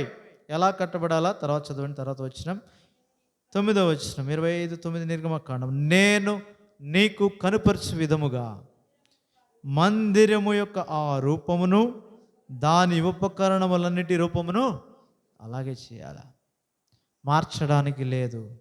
ఖచ్చితంగా ఎన్నిసార్లు చెప్తాడు. మందసంగా చేశారు, ఆ తర్వాత బల్ల చేశారు, దీపవృక్షం చేశారు. ఇన్ని చేసిన తర్వాత మళ్ళీ ఏమన్నా 40వ వచనంలో, కొండ మీద నీకు కనపరచబడిన వాటి రూపము చొప్పున వాటిని చేయుటకు జాగ్రత్త పడు. పలుమార్లు ఉంటుంది ఆ మాట తర్వాత. అదే మాదిరి జాగ్రత్త పడు. ప్రభుని ఆరాధించడానికి వచ్చిన నీవు నేను కూడా చూపబడిన మాదిరి చొప్పున, ఆ మాదిరే ప్రభువైన యేసుక్రీస్తే, వేరెవరు కాదు. వేరొక పునాది లేదు, వేరొక మాదిరి లేదు. నీ కొరకే నా కొరకే మాదిరిగా తీసుకుని రాబడ్డాడు. ఆ ప్రభువైన యేసుక్రీస్తు యొక్క మాదిరిని చూపించాడు అక్కడ. కొండ మీద చూపబడిన మాదిరి అంటే ఎవరు? ప్రభువైన యేసుక్రీస్తు, అంతే, వేరేమీ కాదు. ఆ యేసుక్రీస్తు యొక్క సారూప్యంలోనే మందసం కానీ, దీపవృక్షం కానీ, సన్నిధి రొట్టెల వల్ల కానీ, ఏదైనా ఇంకా ధూపవేదిక కానీ, ఇతడు గంగాళమే కానీ, ఇతడు బలిపీఠమే కానీ, ఆ గుడారమే కానీ, ఏదైనప్పటికీ పైన ఎవరిని చూపించాడు? యేసుక్రీస్తు ప్రభు యొక్క ఒక కోణం, ఒక యాంగిల్లో చూపించాడు మోషేకి. ఏది అవసరమో ఆ యాంగిల్. ఎందుకంటే తను నేర్చుకుని తన భౌతికమైన జ్ఞానం అంతా ఎక్కడ ఉందంటే ఐగుప్తు సకల శాస్త్రములలో ప్రవీణుడు. ఆ కట్టడాల మీద వాటి మీద ఉంది కాబట్టి కట్టడంతో చూపించాడు. ఎవరికి? మోషేకి. ఎవరి ప్రత్యక్షత వారిదే. నీకే బ్యాక్గ్రౌండ్ ఇచ్చాడో దాని నుంచి ఆయన దేవుడు ఏంటో చెప్పడానికి నీకు ప్రత్యక్షుడు అవుతాడు. నీకే రోగం ఇచ్చాడో దాని నుంచి యేసుక్రీస్తు ఎవరో ప్రత్యక్షం అవడానికి ఒక వైద్యుడిగా ఉంటాడు. నీకు ఏ కష్టం ఉన్నాడో దాని నుండి బయటకు వచ్చి నిమిత్తమై ఆయన ఒక సహాయకుడుగా ఉంటాడు. నువ్వే నిరుత్సాహ పరిస్థితుల్లో, శోధనలో, వేదనలో కృంగి ఉన్నప్పుడు ఆదరించేవాడుగా ఆయన ఉంటాడు. ఎవరికి ఎలా ఉంటాడో ఆయన ఇష్టం అది. నీకున్న పరిస్థితిని బట్టి ఆయన ప్రత్యక్షం అవుతాడు. అందరికీ ఒకటే ప్రత్యక్షత అయితే కాదు. అందుకే అందరూ ఒకటి కాదు ఆరాధించేది, ఎవరికి వారే, వారి అనుభవం బట్టి, ప్రభుతో వారికి ఉన్న సంబంధాన్ని బట్టి ప్రభుని ఆరాధించాలి. అయితే ఆరాధించేవారు మాత్రం ప్రభు చేత ఏర్పరచబడిన వారు. వారి ఆరాధన యథార్థమైనదై ఉండాలా, మనోపూర్వకమైనదై ఉండాలా. అది ఆత్మవశములు ఉంటే మాత్రమే చేయగలం. దాని కొరకే క్రయము చెల్లిస్తే తప్ప ప్రభుని ఆరాధించలేం. రెండోది, ఆయన కోరినది, ఆయనకు అనుకూలమైనది ఆయనకు అర్పించవలసిన వారమే అంటున్నాం. అందుకే పలుమార్లు చెప్తున్నాడు, కొండ మీద నీకు చూపబడిన మాదిరి చొప్పున దాన్ని చేయుటకు జాగ్రత్త పడు. చెప్పి చేస్తే వాళ్ళు అలాగే చేశారని తర్వాత కూడా రాశాడు. అది కూడా చదువుతాం ఆరాధించక ముందు. చాలా చోట్ల ఉంది, ప్రతిదీ కట్టిన తర్వాత అలాగే చేశారు. ఉదాహరణకి 39వ అధ్యాయంకి వచ్చాను నేరుగా. 39వ అధ్యాయం 5వ వచనం చివరి మాట. అట్లు యెహోవా మోషేకు ఆజ్ఞాపించెను. 7వ వచనం చివరి మాట. అట్లు యెహోవా మోషేకు ఆజ్ఞాపించెను. కాబట్టి ఇట్లనే ప్రతిదీ. ఆ తర్వాత ముందు రాస్తాడు చూడండి, 27వ వచనం. యెహోవా మోషేకు ఆజ్ఞాపించినట్లు చివరి మాట చేసిరి. కాబట్టి అట్లా ఉంచిరి, ఇలా రాయబెడుతూ వచ్చింది. సరే, 42వ వచనం, నిర్గమకాండం 39:42. యెహోవా మోషేకు ఆజ్ఞాపించినట్లు ఇశ్రాయేలీయుల పని అంతయు చేసిరి. మోషే పని అంతయు చూచినప్పుడు యెహోవా ఆజ్ఞాపించినట్లు వారు దానిని చేసి ఉండిరి. అలాగుననే చేసి ఉండిరి కనుక మోషే వారిని దీవించాడు. ఆ తర్వాత కూడా కనబడుతుంది, ఇంకా చాలా చోట్ల కనబడుతుంది. 16వ వచనం చూడండి, 40వ అధ్యాయం. మోషే ఆ ప్రకారం చేసెను, యెహోవా అతనికి ఆజ్ఞాపించిన వాటిని అన్నిటినీ చేసెను, అలాగుననే చేసెను. 33వ వచనంలో, అలాగున మోషే పని సంపూర్తి చేశాను. నా నుండి ప్రభు కోరుతున్నాడు. ఆయన ఏమి రూపం ఇచ్చాడు, ఏ ప్రత్యక్షత ఇచ్చాడు? ఆ యేసుక్రీస్తుని జ్ఞాపకం చేసుకు. ఇంకా ప్రత్యక్ష గుడారం కాదు, ఇంకా ఆవరణం కాదు, ఇంకా మందసం కాదు, ఇంకా బలిపీఠం కాదు. నిజ స్వరూపమైన క్రీస్తు ఇప్పుడు వచ్చాడు. ఆయన్ని చూడు, ఆయన నుండి ఆయన నీకేమై ఉన్నాడో నిజముగా అనుభవించు. దానిని బట్టి ప్రభుని ఆరాధించు. ఇది యథార్థమైన ఆరాధన. అప్పుడు మాదిరి సాదృశ్యమైంది కాదు, ఇప్పుడు ఛాయారూపకమైంది కాదు, గతించిపోయేది కాదు. నిజస్వరూపమైన క్రీస్తు వచ్చాడు ఇప్పుడు. ఆయన నువ్వు అనుభవిస్తున్నావు. కారణం ఏంటంటే ఆయన ఆరోహణ పరిశుద్ధాత్మను పంపాడు, ఆయన మన హృదయంలో ఉన్నాడు. ఆ క్రీస్తుని అనుభవించుతున్న నీవు ఏం అనుభవిస్తున్నావో దాన్ని బట్టి ప్రభుని ఆరాధించు. వేరొకటి చెప్పేది కాదు ఇది. ప్రభువుకి నీకున్న సంబంధం ఇది. మెట్టుకు ప్రభు ప్రజలంగా ఆయన సన్నిధిలోని తీసుకుని రాబడిన నీవు నేను. ఈ అన్ని అనుభవాల్లో మందసంలో నీతో ఆయనకి అనుభవం ఉంటుంది, కరుణాపీఠంలో నీకు ఆయనకి సంబంధం ఉంటుంది. ఆ బంగారు పెట్టెలో ఆ యొక్క మందసంలో ఉంచబడిన ఆ యొక్క దేవుని వాక్యము, మోషే తీసుకొచ్చిన ఆ రాతి పలకలు, దానిలో నీకు సంబంధం ఉంటుంది. చిగిరించిన అహరోను కర్ర ఉంది, దానికి నీకు సంబంధం ఉంటుంది. మన్నాగల బంగారు పాత్ర ఉంది, దానిలో నీకు సంబంధం ఉంటుంది. ఆ పునరుద్ధాన శక్తిని పెరుగుతావు, ఆత్మ సంబంధమైన ఐక్యత నీకు తెలుస్తుంది. ఆ సహోదరుల ఐక్యత కలిగి నివసించడం ఎంత మేలో నీకు తెలుస్తుంది. దేవుని వాక్యంలోని జీవమేంటో నీకు తెలుస్తుంది. నీకు ఆయనకి సంబంధం. దాన్ని బట్టి ప్రభుని ఆరాధించు. బయటకు వస్తే ధూపవేదిక, ప్రభుని ఎట్లా ఆరాధించాలి, ఎప్పుడు ఆరాధించాలి, ప్రభుని ఎప్పుడు సంధించాలా, ఎలాగ ప్రభుత్వ సహవాసం చేయాలి జ్ఞాపకం చేస్తుంది తెరవుతల. ఆ తర్వాత దీపవృక్షంగా ఎలాగో లోకములో క్రీస్తు కొరకే వెలుగు చూపించాలా. ఆయన వెలుగై ఉన్నాడు, ఆ వెలుగు నీకు ఇచ్చి మీరు లోకమునకు వెలుగై ఉన్నారని చెప్తున్నాడు. ఆ వెలుగు లోకంలో చూపించిన నిమిత్తమై వెలుగుగా ఆయన లోకంలోనికి వచ్చాడు. దాన్ని చూపిస్తున్నాడు. ఆ జీవపు వెలుగులోని జీవాన్ని చూపించాలా. సన్నిధి రొట్టెల బలలో ఆయనతో సహవాసం చేయాలా. ఆ రొట్టె వలె నలుగొట్టబడాలా, విరుగొట్టబడాలా. ఆయన శరీరం వరే లోకమునకు క్రీస్తును చూపించేదాని కొరకే నీ శరీరము సజీవ యాగముగా సమర్పించబడాలి ఆయనకి. బయట గంగాళము వాక్యం అనేదికి స్నానం చేత నిన్ను పరిశుద్ధపరచుకోవాలా. సిలువను చూడాలా. మొట్టమొదట ఇత్తడి బలిపీఠం, సిలువ, దహన బలి, ఏ బలి అర్పించినా అక్కడ ఆ నలుగొట్టబడిన సంగతులు, లేదంటే ఆ క్రష్ అయిపోతుంది అక్కడ. ఆ వేడిమికి ఆ లోపల తుమ్మ చెక్క ఎలాగైతే వేదనకరమైన పరిస్థితి గుండా వెళ్తుందో ఆ స్థితిలోనికి, ఆ యొక్క మార్గంలోనికి నేను సంతోషంగా వెళ్తే ఒక్క మాటలో చెప్తాడు దాని కొరకై, ఆయనతో శ్రమపడిన ఎడల. దేని కొరకై? ఆయనతో మహిమ పొందుటకు. ఆయనతో శ్రమ పడితే ఆయన తోడి వారు. చివరిగా మాట చదువుకొని ప్రభుని ఆరాధిస్తాం. రోమాపత్రిక 8వ అధ్యాయం. ఎందుకంటే ఇది అందరికీ దేవుడి ఆధిక్యత ఇవ్వలే. ఆయన శ్రమ పడేవాడు అనేకులు ఉన్నారు, కానీ ఆయనతో అనేది అందరికి ఇవ్వలే. ఆయనతో సహపాలి వారముగా శ్రమపడే ఆధిక్యత అందరికి ఇవ్వలే. రోమాపత్రిక 8వ అధ్యాయం, రోమిలికి రాసిన పత్రిక 8వ అధ్యాయం 17వ వచనం అందరం కలిసి చూద్దాం. 17వ వచనం, మనము పిల్లలమైతే వారసులము, అనగా దేవుని వారసులము, క్రీస్తుతో కూడా మహిమ పొందుటకు ఆయనతో శ్రమపడిన ఎడల క్రీస్తుతోడి ఇటు గొప్ప ఆధిక్యత గల ప్రజల్లో దేవుడు మనకు ఉంచినందుకే సంతోష హృదయాలతో ఒక దినాన ప్రభువుని సంతోషంతో ఎదుర్కొంటామనే గొప్ప ఆనందంతో ఆ పెళ్లి కుమారుని కొరకే సిద్ధపరచబడుతున్న పెళ్లి కుమార్తెలో నీవు నేనున్న కారణాన్ని బట్టి, ఇట్టి గొప్ప ఆధిక్యత క్రీస్తులో మనకు కలిగిన కారణాన్ని బట్టి ఆయనకు అనుకూలమైన ఆత్మ సంబంధమైన బలేదో నీవు ఎరిగి దాని కొరకే పరిశుద్ధ యాజకులుగా చేయబడినామని జ్ఞాపకం చేసుకుని, సజీవమైన రాయవని గుర్తిరిగి, ఆత్మ సంబంధమైన మందిరంగా కట్టబడుచున్నామని గుర్తిరిగి, దేవుని ఉద్దేశం జ్ఞాపకం చేసుకుని, నేను వారిలో నివసించినట్లు వారు నాకు పరిశుద్ధ స్థలమును నిర్మింపవలను. అది ఎలాగంటే కొండ మీద నీకు చూపబడిన ఆ రూపమే, ఆ మాదిరే. అట్టి క్రమంలో ఆ దేవాది దేవుడు పరమ తండ్రిని ఆత్మతో సత్యంతో పరిశుద్ధాత్మ ద్వారా యేసుక్రీస్తు యొక్క మరణ భూస్థాపన పునరుద్ధానంలో జ్ఞాపకం చేసుకుని అనుభవిస్తున్న నీవు నేను కూడా సంతోష హృదయాలతో ప్రభుని ఆరాధించుటకై ప్రభు మనకు సహాయం చేయను కాక. మొదటిగా సండే స్కూల్కి వెళ్ళి ఉపాధ్యాయులు ఇద్దరు ఆరాధించి వెళ్ళిన తర్వాత ఒక సహోదరుడు ఒక సహోదరి క్లుప్తంగా బిగ్గరగా ప్రభుని ఆరాధించండి.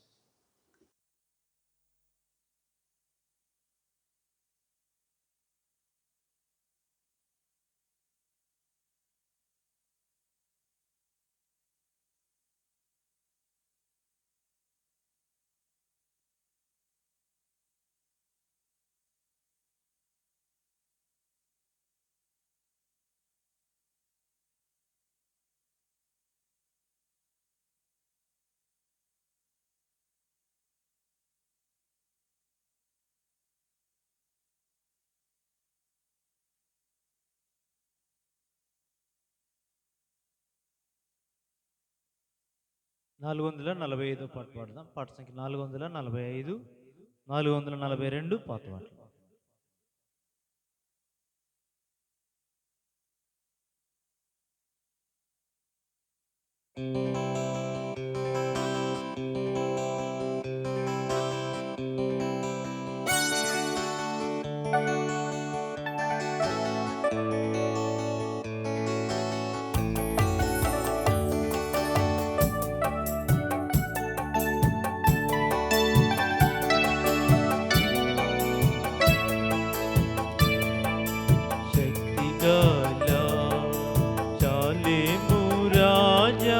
చారును రోజా స్తుతించెదము యేసు, శక్తిగల శాలేము రాజా చారును రోజా స్తుతించెదము యేసు.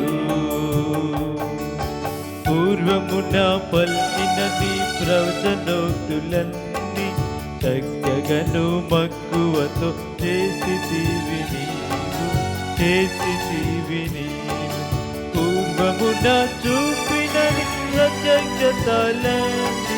పూర్వమున చూపినని ప్రత్యక్షతలండి వరుసగను జరిపితివి నిన్ను పొలిన వారు వేరెవరు లేరు వరుసగను జరిపితివి నిన్ను పొలిన వారు వేరెవరు లేరు శక్తిగాల చాలేము రాజా చారును రోజా స్తుతించేదా యేసు శక్తిగాల చాలేము రాజా చారును రోజా స్తుతించేదా యేసు బయలుపరచినట్టి నమోనాను నాడు బలముగాను నీదు ప్రత్యక్ష గుడారమును కట్టితివి నీ దాసుడైనట్టి మోషే ద్వారా కట్టితివి నీ దాసుడైనట్టి మోషే ద్వారా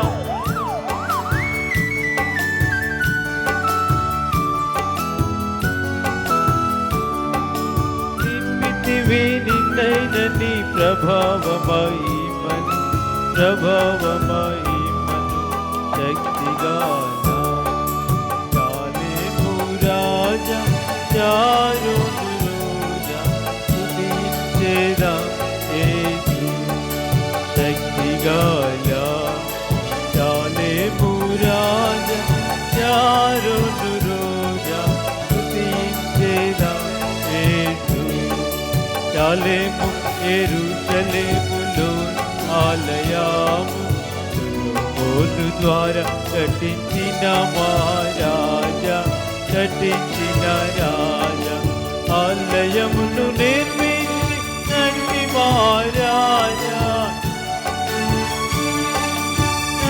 మహారాజా నింపితివి నిన్నైనని ప్రభావమహిమను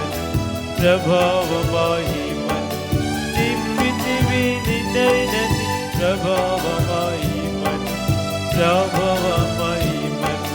శక్తిగాల చాలేము రాజా చారును రోజా స్తుతించేదా శక్తిగాల చాలేము రాజా చారును రోజా స్తుతించేదా యేసు కాలము సంపూర్ణముగా పరిణమించగానే గర్భమున ప్రభు జన్మించితివి కట్టెదను నా సంఘం నని సెలవిచ్చి కట్టెదను నా సంఘమునని సెలవిచ్చి కట్టుచున్నావు అమూలని స్వరూపమునకు నీ ఆలయముగను కట్టుచున్నావు మమూల నీ స్వరూపమునకు నీ ఆలయముగను శక్తిగాల చాలేము రాజా చారును స్తుతించేదా శక్తిగాల చాలేము రాజా చారును రోజా స్తుతించేదా హస్తకృతాలయములలో వసించని నీవు ఇంతగాను మా మధ్య ఉండగోరినావు కాంతివంతమైనది మహామహిమతోనే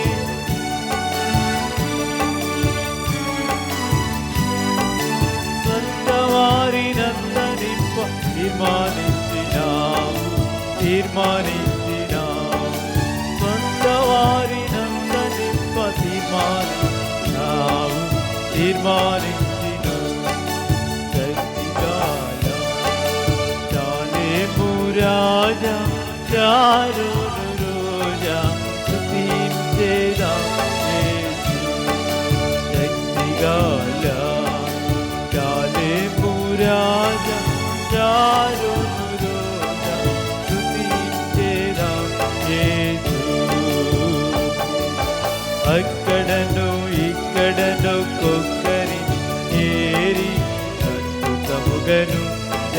చేయువాడవీవు చేయువాడవీవు నూతన దంపతులను వింతగా దీవించి నూతన దంపతులను వింతగా దీవించి అంతకంతకు వచ్చి చేయువాడవీవే కాయువాడవీవే అంతకంతకు వచ్చిల్ల చేయువాడు నీవే కాయువాడవీవే శక్తిగాల తాలేపు రాజా చారును రోజా స్తుతించెదం యేసు శక్తిగాల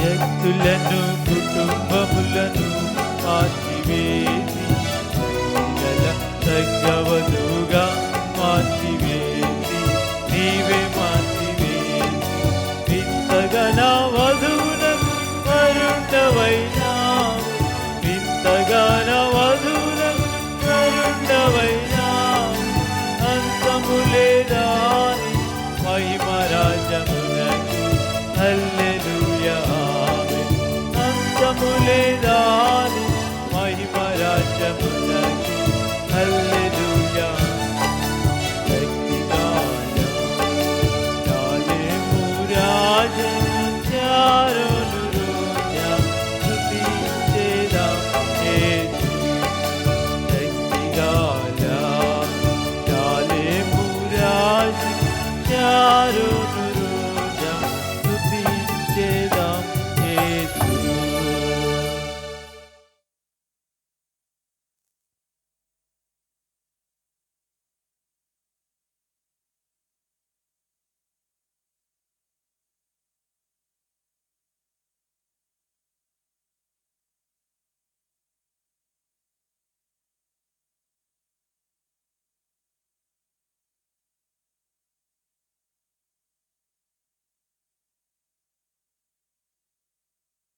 పేతురు రాసిన మొదటి పత్రిక 2వ అధ్యాయం.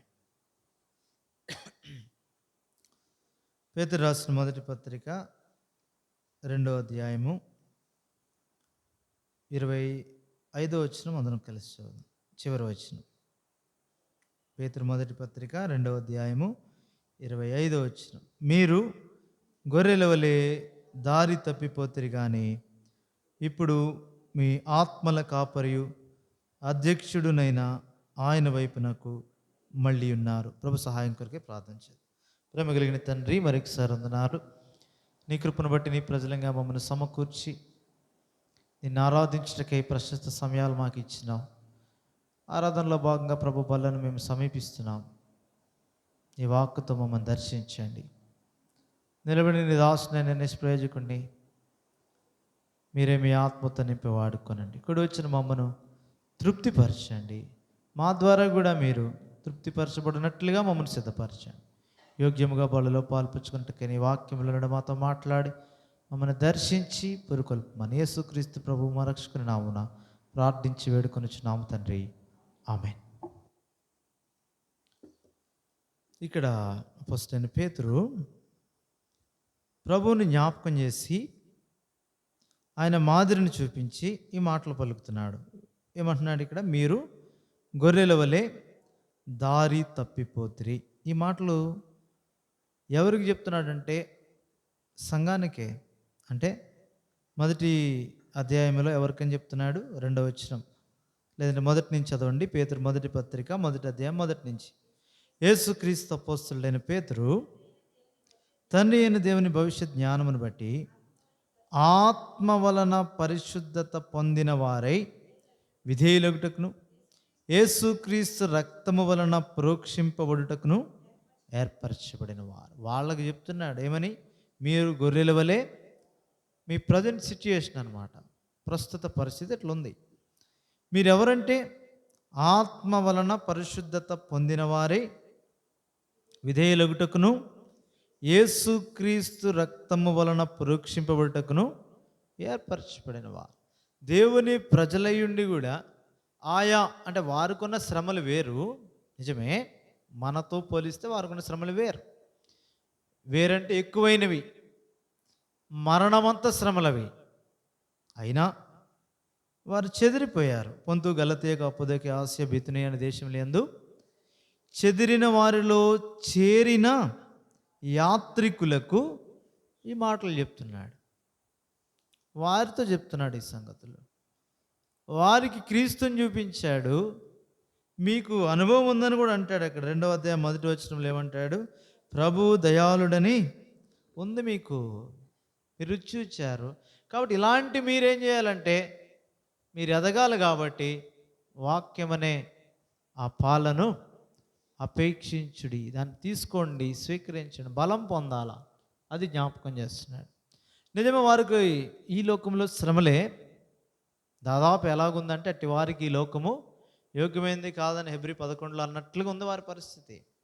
శ్రమలు గుండా వాళ్ళు వెళ్తున్నారు. ఎలాంటి శ్రమలో అక్కడ మొదటి అధ్యాయంలోనే చెప్పాడు. వారికి ఉన్న శ్రమలు 6వ వచనం, ఇందువల్ల మిక్కిలి ఆనందిస్తున్నారు కానీ అవసరాన్ని బట్టి నానా విధములైన శోధనలు, ప్రస్తుతం కొంచెము దుఃఖం కూడా మీకు ఉంది. ఎందుకు ఆ తర్వాత చెప్తాడు 7వ వచనంలో, అగ్ని పరీక్ష అంటాడు. నశించిపోవు సువర్ణము అగ్ని పరీక్ష వలన శుద్ధపరచబడుచున్నది కదా, దానికంటే అమూల్యమైన మీ విశ్వాసము ఈ శోధనల చేత పరీక్షకు నిలిచినదై యేసుక్రీస్తు ప్రత్యక్షమైనప్పుడు మీకు మెప్పును, మహిమయు, ఘనత కలుగుటకు. ఇప్పుడు ఈ పరీక్షను చూపిస్తున్నాడు. ఈ పరీక్ష గుండా మీరు వెళ్తున్నారు, నిలిచి ఉండాలి. ఏమంటాడు అక్కడ? ఈ శోధనల చేత పరీక్షకు నిలిచి ఉండాలి మీ విశ్వాసం. దాన్ని మాట్లాడుతున్నాడు అక్కడ. ఎందుకంటే ఆ పరీక్ష గుండా వెళ్ళినప్పుడు మీరు నిలిచి ఉండాలా. ఆ కర్ర, గడ్డి, కొయ్యకాలు నిలిచి ఉండవు. అయితే ఇవి ఉంటాయి, వెండి, బంగారము, వెలగల రాళ్ళు, ఇవి మాత్రం నిలిచుంటాయి. అలాగూ నిలిచుండాలంటే శుద్ధీకరించబడే దాని కొరకే అగ్ని పరీక్ష గుండా సువర్ణం ఎలాగో వెళ్తుందో అలాగూ మీరు కూడా ఈ శోధనల చేత పరీక్షింపబడినప్పుడు నిలిచిన వారై ఉంటే ఒక దినాన ప్రభు వస్తాడు. యేసుక్రీస్తు ప్రత్యక్షమైనప్పుడు మీకు మెప్పు, ఘనత, మహిమయు, ఘనతయు కలుగుటకు కారణం. ఆయన ప్రత్యక్షమైనప్పుడు అందుకే మాట్లాడతాడు. ఈ శ్రమ, ఈ ఓర్పు దేని కొరకంటే ఆయన ప్రత్యక్షత కొరకే. అందుకే ఆయన ప్రత్యక్షతను అపేక్షించేవారు అంటాడు. కొరింథీ పత్రికలు కూడా అదే అంటాడు. ఆయన కొరకు ఎదురు చూడాలి. ప్రభువైన యేసు రమ్ము అని చెప్పగలగాలి. ఆయన ప్రత్యక్షతను అపేక్షించేవారు. తిమోతి పత్రికలో కూడా పౌలు అంటాడు ఏమని, నాకే కాదు ఇది, నేను మంచి పోరాటం నీకు అయిపోయింది నా పని, నేను వెళ్ళిపోతున్నాను, ప్రభు చెప్పేశాడు, నేను వెళ్ళిపోతున్నా. నా కొరకు దేవుడు ఒక కిరీటం ఉంచాడు, నీతి కిరీటం ఉంచబడి ఉన్నది. అయితే ఇప్పుడు అది నాకే కాదు, ఆయన రాకను అపేక్షించే వారందరికీ అది ఉంది, ఆయన ఇస్తాడు, నా ఒక్కడికే కాదు. కాబట్టి ఆయన ప్రత్యక్షత కొరకు ఎవరు ఎదురు చూస్తారో వారందరికీ ఉంది. ఎవరు ఆయన ప్రత్యక్ష కొరకు ఎదురు చూస్తారంటే, ఈ భూమి మీద మాకు చాలు, ఈ భూమి మాకొద్దు, ఈ లోకంతో మాకు సంబంధం లేదు, ఈ లోకము కాదు, ఏదైనా దినాన్ని విడిచిపెట్టి ప్రభు దగ్గరికి వెళ్ళాలి. ఎవరైతే అట్టి ఆశ కలిగి ఉన్నారో వారితో మాట్లాడుతున్నాడు, వారిని గురించి మాట్లాడుతున్నాడు. ఆ ప్రత్యక్షత దానిలోనికి వెళ్ళి, అదే మళ్ళా కొలసీ పత్రికలు అంటాడు, యేసుక్రీస్తు ప్రత్యక్షమైనప్పుడు అంటాడు అక్కడ ఏమంటాడంటే, మీరు క్రీస్తుతో కూడా లేపబడిన వారి 3వ అధ్యాయంలో పైన వాటినే చదువుకోండి. ఎందుకంటే క్రీస్తు అక్కడ ఉన్నాడు, తండ్రి కుడి పార్శ్వన ఉన్నాడు. పైన వాటి మీదమే కానీ భూమి సంబంధమైన వాటి మీద మనసు పెట్టుకోవద్దు. మీరు మళ్ళీ మృతి నుండి తిరిగి లేపబడ్డారు మీరు ఆయనతో పాటు. మీ జీవము క్రీస్తుతో కూడా దేవుని యందు దాచిపడింది. ఆయన ప్రత్యక్షమైనప్పుడు ఆయనతో కూడా ఆ మహిమలో మీరు కూడా ప్రత్యక్షమవుతారు. ఎప్పుడు? ఎందుకంటే మీ జీవం ఆయనతో ఉంది. అట్టి జీవాన్ని కాపాడబడి నిమిత్తమై ఈ భూమి మీద ఈ శరీరము శోధనలు కూడా వెళ్ళినప్పుడు పరీక్షకు నిలిచిన వారమైతే ఆయన ప్రత్యక్షమైనప్పుడు మనకేమొస్తాయి అంటున్నాడు అక్కడ, మెప్పును, మహిమయు, ఘనత వస్తాయి. ఇటీవలే ఉండి నిమిత్తమే పిలువబడిన వారు, దాని గురించి చెప్తూ 2వ అధ్యాయంలో దీని కొరకే మీరు యేసు ప్రభు దగ్గరికి వచ్చారు. యేసు ప్రభు మనుషుల చేత విసర్జింపబడి దగ్గరికి వచ్చారు. ఇవి చెప్తూ ఆయన గురించి చెప్తున్నాడు. ఇప్పుడు ఆయన అందుకే మీకు మాదిరి నుంచి వెళ్ళిపోయాడు. క్రీస్తు మీ కొరకు బాధపడి 21వ వచనంలో అంటాడు, క్రీస్తు కూడా మీ కొరకు బాధపడి 2వ అధ్యాయం 21, మీరు తన అడుగు జాడలందు నడుచుకున్నట్లు మీకు మాదిరి నుంచి వెళ్ళిపోయాడు. ఆ మాదిరి చూడండి, ఆ గురిని చూడండి, ఆయనను చూడండి. ఇదే చెప్తున్నాడు ఆయన. ఎందుకంటే మీ పరిస్థితి ఎట్లా ఉందంటే, మీరు గొర్రెల వలె త్రోవ తప్పిపోయారు. అయితే ఇప్పుడు మీ ఎదురు ఒక గురి ఉంచాను. ఆయన ఎవరంటే ఆ కాపరి. ఎవరంటాడు ఆయన? మీ ఆత్మల కాపరియు అధ్యక్షుడునైనా ఆయన వైపు మళ్ళీ ఉన్నారు. అంటే అర్థం ఏంటంటే మీ ముందు ఒక గురి పెట్టేశాను, ఒక మాదిరిని పెట్టాను. ఆయన యందు నేను నడుచుకొనవలనని ఆయన మీ కొరకే చేసిన కార్యములు లేఖనాల్లో ఉంచబడి ఉంటుండగా ఆత్మ ద్వారా ఆయనను మీ ముందు పెట్టాను. ఇప్పుడు ఇంతకుముందు మీరు దారి తప్పిపోయారు, గొర్రెల వలె దారి తప్పిపోయారు. దారి తప్పిన వాడు, గొర్రెలంటే ఎప్పుడు కూడా కాపర్ని వెంబడిస్తాయి, దారి తప్పితే దేన్ని వెంబడిస్తా దానికే తెలియదు. ఎందుకంటే వెంబడింపవలసిన కాపరి లేడు, దారి తప్పిపోయావు. ఆ కారణం చేత సిద్ధంగా ఉంటాడు. వేరొకడు ఉన్నాడు, వాడు కాపరి కాదు, వాడు వేరు. 10వ అధ్యాయంలో అంటాడు కదా, వాడు దొంగయు దోచుకున్నవాడు. మరొక దానిలోనే అంటాడు, జీతగాడే, కాపరి కాదు. కాపరి లక్షణాలు వేరు. అయితే ఇప్పుడు నువ్వు ఎప్పుడైతే ఈ యొక్క కాపరత్వం నుండి పక్కకి వెళ్ళావో, ఎప్పుడైతే ప్రభువైన యేసుక్రీస్తును ఉంచవలసిన దృష్టి ఆయన ఉంచలేదో, నిన్ను ఆల్రెడీ పక్కకు తెక్కిపోయావు. నిన్ను తన స్వాధీనం చేసుకునే దాని కొరకే అది జీతగాడు కావచ్చు, లేక దొంగ కావచ్చు, దోచుకునేవాడు కావచ్చు, నాశనమునకు మనల్ని నడిపించేవాడు ఉంటాడు. అందునిమిత్తం ప్రభు జ్ఞాపకం చేస్తున్నాడు, ఒక మంచి కాపరికి లోకంలోనికి వచ్చి ప్రాణం పెట్టిన కాపరి చెప్తున్నాడు. ఇప్పుడు ఆయన ఏమైతే ఈ లోకంలో జీవించాడట్టి మాదిరిని ముందు పెట్టేశాడు అపోస్తలుడైన పేతురు. వారికి శ్రమల్లో ఉన్నారు నిజమే, వారు దేవుడు లేదంటే ఆ కాపరి వెంబడి వెళ్ళడానికి శ్రమ అయి ఉంటుంది, ఇబ్బంది అయి ఉంటుంది. ఆ కారణం చేత ఇది సులువుగా ఉంది కదా అని వారు దారి తప్పిపోయారు. చెదిరిన యాత్రికులలో చేరిన వారు చెదిరిపోయారు, శ్రమలను బట్టి చెదిరిపోయారు, దాసత్వంలో నివ్వబడ్డారు, బానిసలుగా అమ్మబడ్డారు. ఇలాంటి పరిస్థితుల్లో వారు తమ యజమానుల మీద ఏమాత్రం వ్యతిరేకత చూపించకుండా నిమిత్తమై లోబడి కొనసాగండి. బయటకు వచ్చేది మీరు ఎక్కడికి వెళ్ళిన ఇదే పరిస్థితి. ఎందుకంటే దేవుడు ఇది మీకు అనుమతించాడు. ఉన్న స్థితిలోనే పిలుపు ఏర్పాటు జ్ఞాపకం చేసుకోండి, ఉన్న స్థితిలో ఉండండి అంతే. దేవుడు పెట్టాడు. ఎందుకంటే మీరు ఏదో అన్ని జనులు కాదు, క్రీస్తుని ఎరిగిన వారు, విశ్వాసులు, ఆయన కొరకు ఏర్పరచబడిన వారు, ఆత్మ వలన పరిశుద్ధత పొందిన వారు, విధేయులగుటకై ఇదంతా కూడా యేసుక్రీస్తు రక్తం వలన ప్రోక్షింపబట్టకు ఏర్పరచబడిన వారు. మీరు సామాన్యులేం కాదు. ఇలాంటి మీ ఎడల దేవుని ఏర్పాటు ఉంది. ఉన్న కారణం చేత మీ జీవితంలో ఏది కూడా దేవుడికి తెలియకుండా జరగదు. దేవుని కనులకు మరుగైంది లేదు. ఆ కారణం చేత మీరు జ్ఞాపకం చేసుకోండి, ఎన్ని శ్రమలు ఉన్నా దేవుని వాక్యాన్ని మీ ముందు పెట్టుకోండి. ఆ వాక్యంలో క్రీస్తుని మీ ముందు పెట్టుకోండి. అందుకే కావున క్రీస్తు కూడా మీ కొరకు బాధపడ్డాడు. దేనికంటే మీరు తన అడుగు జాడలు యందు నడుచుకునే దాని కొరకే మీకు మాదిరి ఉంచి వెళ్ళిపోయాడు. ఆ మాదిరిని మనం ఎప్పుడైతే చూస్తామో, ఆ మాదిరి కొంచెం చెప్తున్నాడు కదా, చూడండి 22వ వచనం, పేతురు మొదటి పత్రిక 2:22. ఆయన పాపము చేయలేదు, ఆయన నోటనే కపటమును కనబడలేదు, ఆయన దూషింపబడి బదులు దూషింపలేదు, ఆయన శ్రమ పెట్టబడి బెదిరింపక న్యాయముగా తీర్పు తీర్చు దేవునికి తను తాను అప్పగించుకొనెను. మనము పాపముల విషయమై చనిపోయి నీతి విషయమై జీవించినట్లు ఆయన తానే తన శరీరమందు మన పాపములను మ్రాణు మీద మోసుకొనెను.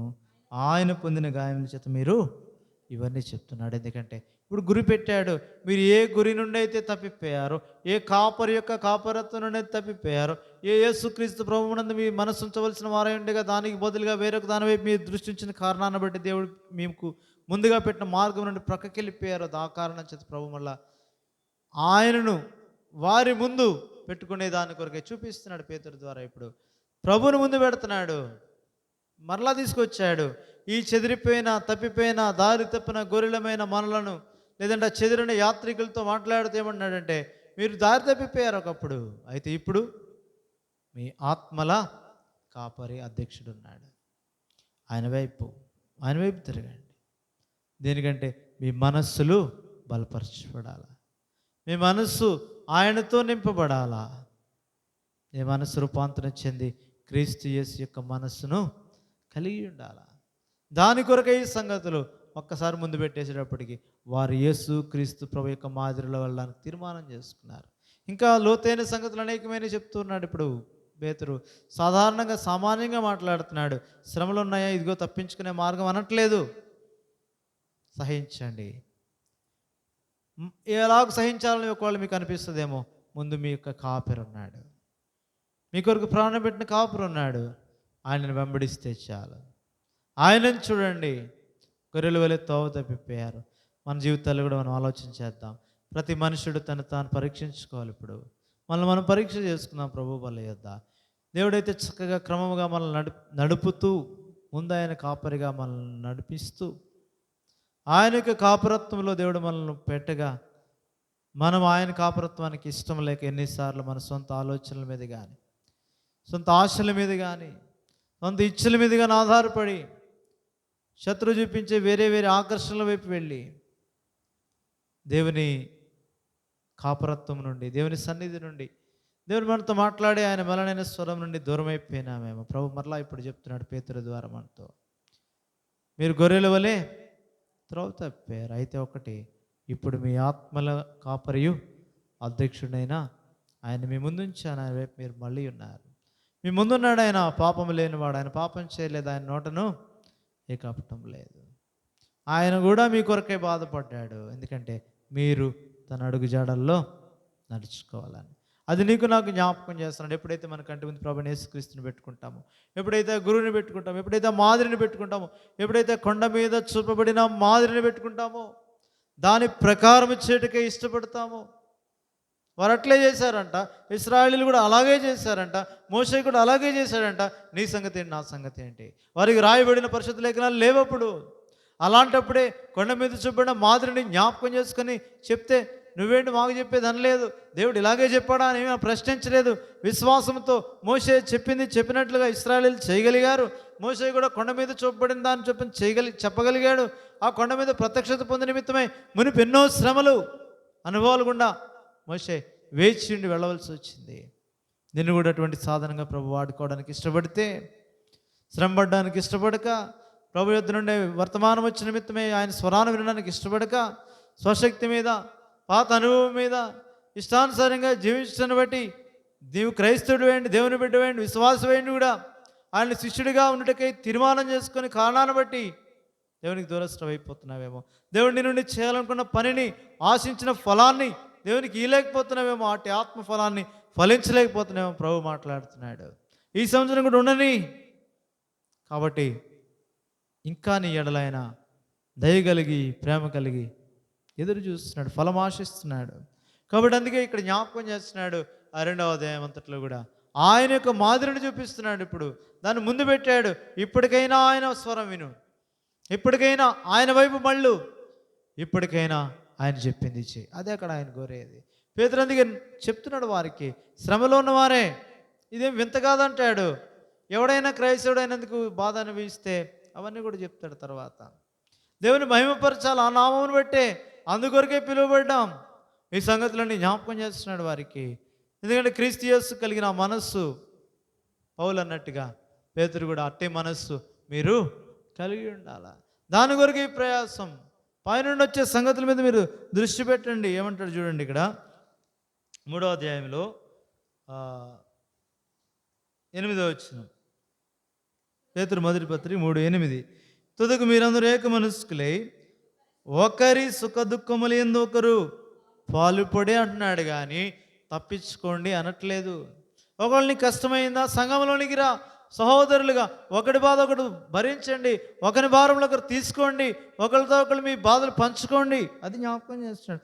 తుదకు మీరందరూ ఏక మనస్కులై ఒకరి సుఖ దుఃఖములు యందు ఒకరు, రెండు కూడా, సుఖము దుఃఖము రెండిట్లోనూ పాలు పంపులు, ఏదో ఒకటి కాదు, రెండిట్లోనూ. ఆ తర్వాత సహోదర ప్రేమ గలవారు కరుణా చిత్తులు వినే మనస్కులైనడి, కారణం చెప్తున్నాడు, ఆశీర్వాదమునకు వారసులగుటకు మీరు పిలువబడ్డారు. కానీ కాబట్టి కీడుకు ప్రతి కీడైనా చేయొద్దు, దీవించండి. ఆయన అదే చేశాడు. అందుకే ముందు ఆయన మాదిరి చూపించాడు 2వ అధ్యాయంలో. 3వ అధ్యాయంలో ఆయన చేసినట్టు చేయండి. మీరు ఆయన దూషించిన వారిని బదులు దూషించలేదు, ఎవరైతే శ్రమ పెడుతున్నారో వారిని బెదిరించలేదు, అందుకే మీరు కూడా ఆశీర్వాదమునకు వారసులకు మీరు పిలువబడ్డారు. ఆయన ఆశీర్వాదమై ఉన్నాడు, దానికి వారసులు మీరే. శ్రమతో ఆయనతో శ్రమ పెడితేనే ఆయనతో వారసులు. ఆయనతో ఎల్లవేళలా మీరు ఉండవలసిందే. ఏ పరిస్థితి అయినా ఆయనతో, అది సుఖమైన దుఃఖమైన. అందుకే కీడుకు ప్రతి కీడు చేయొద్దు, దోషణకు ప్రతి దోషణ వద్దు. 10వ వచనం, జీవమును ప్రేమించి మంచి దినములు చూడగోరువాడు చెడ్డదాన్ని పలుకకుండా తన నాలుకను కపటపు మాటలు చెప్పకుండా తన పెదవులను కాచుకోవాలి. అతడు కీడు నుండి తొలగి మేలు చేయాలి, సమాధానం వెతికి దాన్ని వెంటాడాలా. ప్రభు కన్నులు నీతిమంతుల మీద, ఆయన చెవులు వారి ప్రార్థన వైపులను ఉన్నాయి కానీ ప్రభు ముఖము కీడు చేవారికి. కాబట్టి ఇది చెప్తున్నాడు, శ్రమలో ఉన్నవారికి చెప్తున్నాడు ఈ మాటలు. కీడు చేయొద్దు. శ్రమ పెట్టావా, శ్రమపరచబడుతున్నావా, శ్రమ పెట్టారా, నిన్ను సహించు. ఎందుకంటే నువ్వు జీవమును మంచి దినాలు చూడగోరితే నువ్వు సహించంతే. 13వ వచనం, మీరు మంచి విషయంలో ఆసక్తి గలవారైతే మీకు ఎవడ హాని చేస్తాడు. మీరు ఒకవేళ నీతి నిమిత్తం శ్రమపడిన మీరు ధనిలే. వారి బెదిరింపులకు భయపడొద్దు, కలవరపడద్దు. వారి పరిస్థితి అలా ఉంది. వారికున్న బెదిరింపులు, వారికున్న కలవరాలు, వారికున్న శ్రమలు అధికమైనాయి. ఆయన ఆ పరిస్థితుల్లో చెప్తున్నాడు, మంచి కోసం చేస్తున్నారు మీరు. మంచి ఎవరంటే మీ ప్రభు కోసం చేస్తున్నారు, ఆయన వారు మీరు. అందుకే ఇప్పుడు ఏం చేయాలో 15వ వచనం, నిర్మలమైన మనస్సాక్షి గల వారై మీలో ఉన్న నిరీక్షణ గురించి మిమ్మల్ని హేతువడు ప్రతి వానికి సాత్వికంతో భయంతో సమాధానం చెప్పుటకు ఎల్లప్పుడూ సిద్ధంగా ఉండండి. మీ హృదయంలో క్రీస్తును ప్రభువుగా ప్రతిష్ఠించుకోండి. అప్పుడు మీరు దేని విషయమై దుర్మార్గులను దూషింపబడతారో దాని విషయమై క్రీస్తునందున మీ సత్ప్రవర్తన మీద ఆపనింద వేయవారు సిగ్గుపడతారు. దేవుని చిత్తం అలా కొనేడలు కీడు చేసిన బట్టి మేలు చేసి ఇవన్నీ జ్ఞాపకం చేస్తున్నాడు. ఒకసారి తెలిసి మాదిరినే చూపిస్తున్నాడు. ఆ యొక్క కాపరి యొక్క మాదిరిని ఒక్కసారి వారి కన్నుల ముందు పెడితే కాపరిగా మారిపోయారు వారు. ఆ కాపరి స్వభావంలోనికి గొర్రెలు వెళ్ళి ఆయనను వెంబడిస్తున్నాయి. ఆయన ఎక్కడికి వెళ్తే అక్కడ ఏం ఆలోచన చేయవు గొర్రెలు, సొంత ఆలోచన ఏమి ఉండదు. కాపరి ఎటు తీసుకెళ్తాడు వెళ్ళడమే. కాపరి వెనకాల ఉన్న మొదటి గొర్రె ఎట్లా ఫాలో అయితే దాని వెనకాలది కూడా అంతే. అది మరణమైనా, అది అగ్ని అయినా, అది నీరైనా, అది కీడైనా, మేలైనా, ఏ ముందు ఎలా వెళ్తే అలా వెళ్ళడం అంతే. వేరొకటి రాదు గొర్రెకి. అందుకే జ్ఞాపకం చేస్తున్నాడు అక్కడ, మీరు గొర్రెల వలె త్రోవ తప్పారు. అయితే ఇప్పుడు మీ ఆత్మల కాపరి అధ్యక్షుడైన ఆయన వైపు మళ్ళీ ఉన్నారు. కాబట్టి ఇది ప్రభుని నుంచి నా నుంచి కోరేది. ఎందుకంటే ఆ రూపము, ఆ సారూప్యత నీకు నాకు రావాలా. నీలోనికి క్రీస్తు రూపం రావాలంటే మొదట క్రీస్తు రూపం ప్రత్యక్షత కావాలా. అందుకే పర్లేదు ప్రభు అంటాడు, నన్ను జ్ఞాపకం చేసుకున్నట్టుగా దీనిని చేయండి. వేరొకరిని కాదు, వేరొకరు కాదు, వేరొక దర్శనాలు కానీ వేరొక సంగతులు ఏమీ కావు. నన్ను జ్ఞాపకం చేసుకోండి. ఆయన ఎప్పుడైతే జ్ఞాపకం చేసుకుంటాం, ఆయన చూస్తాం, ఆయన పోలికలోనికి మార్పు చెందుతాం. దాని కొరకే ఏర్పరచుకున్నాడు. మనసులో ఏ రూపం ఉంది అది చాలా ప్రాముఖ్యం. ప్రభు బలైతే మనం పరీక్షించుకుందాం, ఎవరికి వారమే పరీక్షించుకుందాం. మనలో ఎవరి రూపం కనబడుతుంది. కొండ మీద చూపడిన మాదిరి కావాలా, ఆ మాదిరి యొక్క ప్రత్యక్షతని కావాలా. అది కావాలంటే శ్రమల గుండా వెళ్ళాల్సిందే, దేవుడు నడిపించిన మార్గం గుండా వెళ్ళవలసిందే, దేవుడు వేచి ఉన్న చోట వేచి ఉండవలసిందే. త్వరపడేది కాదు, వేచి ఉన్నాడు. ఇప్పుడు ఆయన నుండి స్వరం వినబడింది. ఇప్పుడు ఎక్కి వెళ్ళాడు, మేఘంలో ప్రవేశించాడు. ఇప్పుడు యెహోవా మోషేతో మాట్లాడుతున్నాడు. మాట్లాడిన తర్వాత చెప్పినట్టు చేశాడు, చేయించాడు, సంపూర్తి చేశాడు. దేవుని మహిమ దిగి వచ్చుట మనం చూస్తున్నాం. ఇటు మహిమకు పాత్రగా దేవుడు నిన్ను నన్ను ఎంచుతూ ఉంటుండగా అనేక పర్యాయములు ఈ మహిమ కోల్పోవటానికి గల కారణం ఏంటంటే, ఆ మహిమను పొందకపోవటానికి గల కారణం ఏంటంటే నీలో ఉన్న పాపం, అవిధేయత. ఏ భేదం లేదు, అందరూ పాపం చేసి దేవుడిని గ్రహించి మహిమను పొందలేకపోతున్నారు. ఆయన సిద్ధంగా ఉన్నాడు, ఆయన మహిమ ఇవ్వడానికి సిద్ధంగా ఉన్నాడు. మహిమపరచబడాలని మేము కోరుతున్నాడు. ఆయనతో మహిమపరచబడాలని ప్రభు కోరుతుంటే మానవులమైన మనం, క్రైస్తవులమైన మనం, దేవుని పిల్లలమైన మనం, విశ్వాసులమైన మనం దేవునికి దూరంగానే వాక్యానికి లోబడిన కారణం చేత, వాక్యం ఎరిగిండి ఆజ్ఞకు లోబడిన కారణం చేత పాపము చేసి ఏ భేదం లేకుండా ఇంకా మనందరం కూడా దేవుడు ఇవ్వాలనుకున్న మహిమ పొందలేకపోతున్నాం. ఆ మహిమ పొందాలంటే ఆయనతో శ్రమ పడాలా. ఆ శ్రమకు ఇష్టపడట్లేదు. చెదిరిన యూదులతో అదే చెప్తున్నాడు ఇక్కడ. చెదిరారు వారు, యాత్రికుల్లో చేరారు చెదిరిన వారితో చెప్తున్నాడు ఇప్పుడు అపోస్తలుడైన పేతురు, నిలిచునండి, పరీక్షకు నిలిచి ఉండండి. మనల్ని పరీక్షించుకునే సమయం ఇది. మన ఆత్మీయత ఎట్లా కొనసాగుతుంది? ప్రభు మనతో మాట్లాడుతుంటుండగా ఏ మాదిరి ముందు పెట్టుకున్నాం? నేనైతే ఆయనను వెంబడించిన నిమిత్తమై గొర్రెగా ప్రభు ఆ దొడ్డిలోనికి తెచ్చాడు.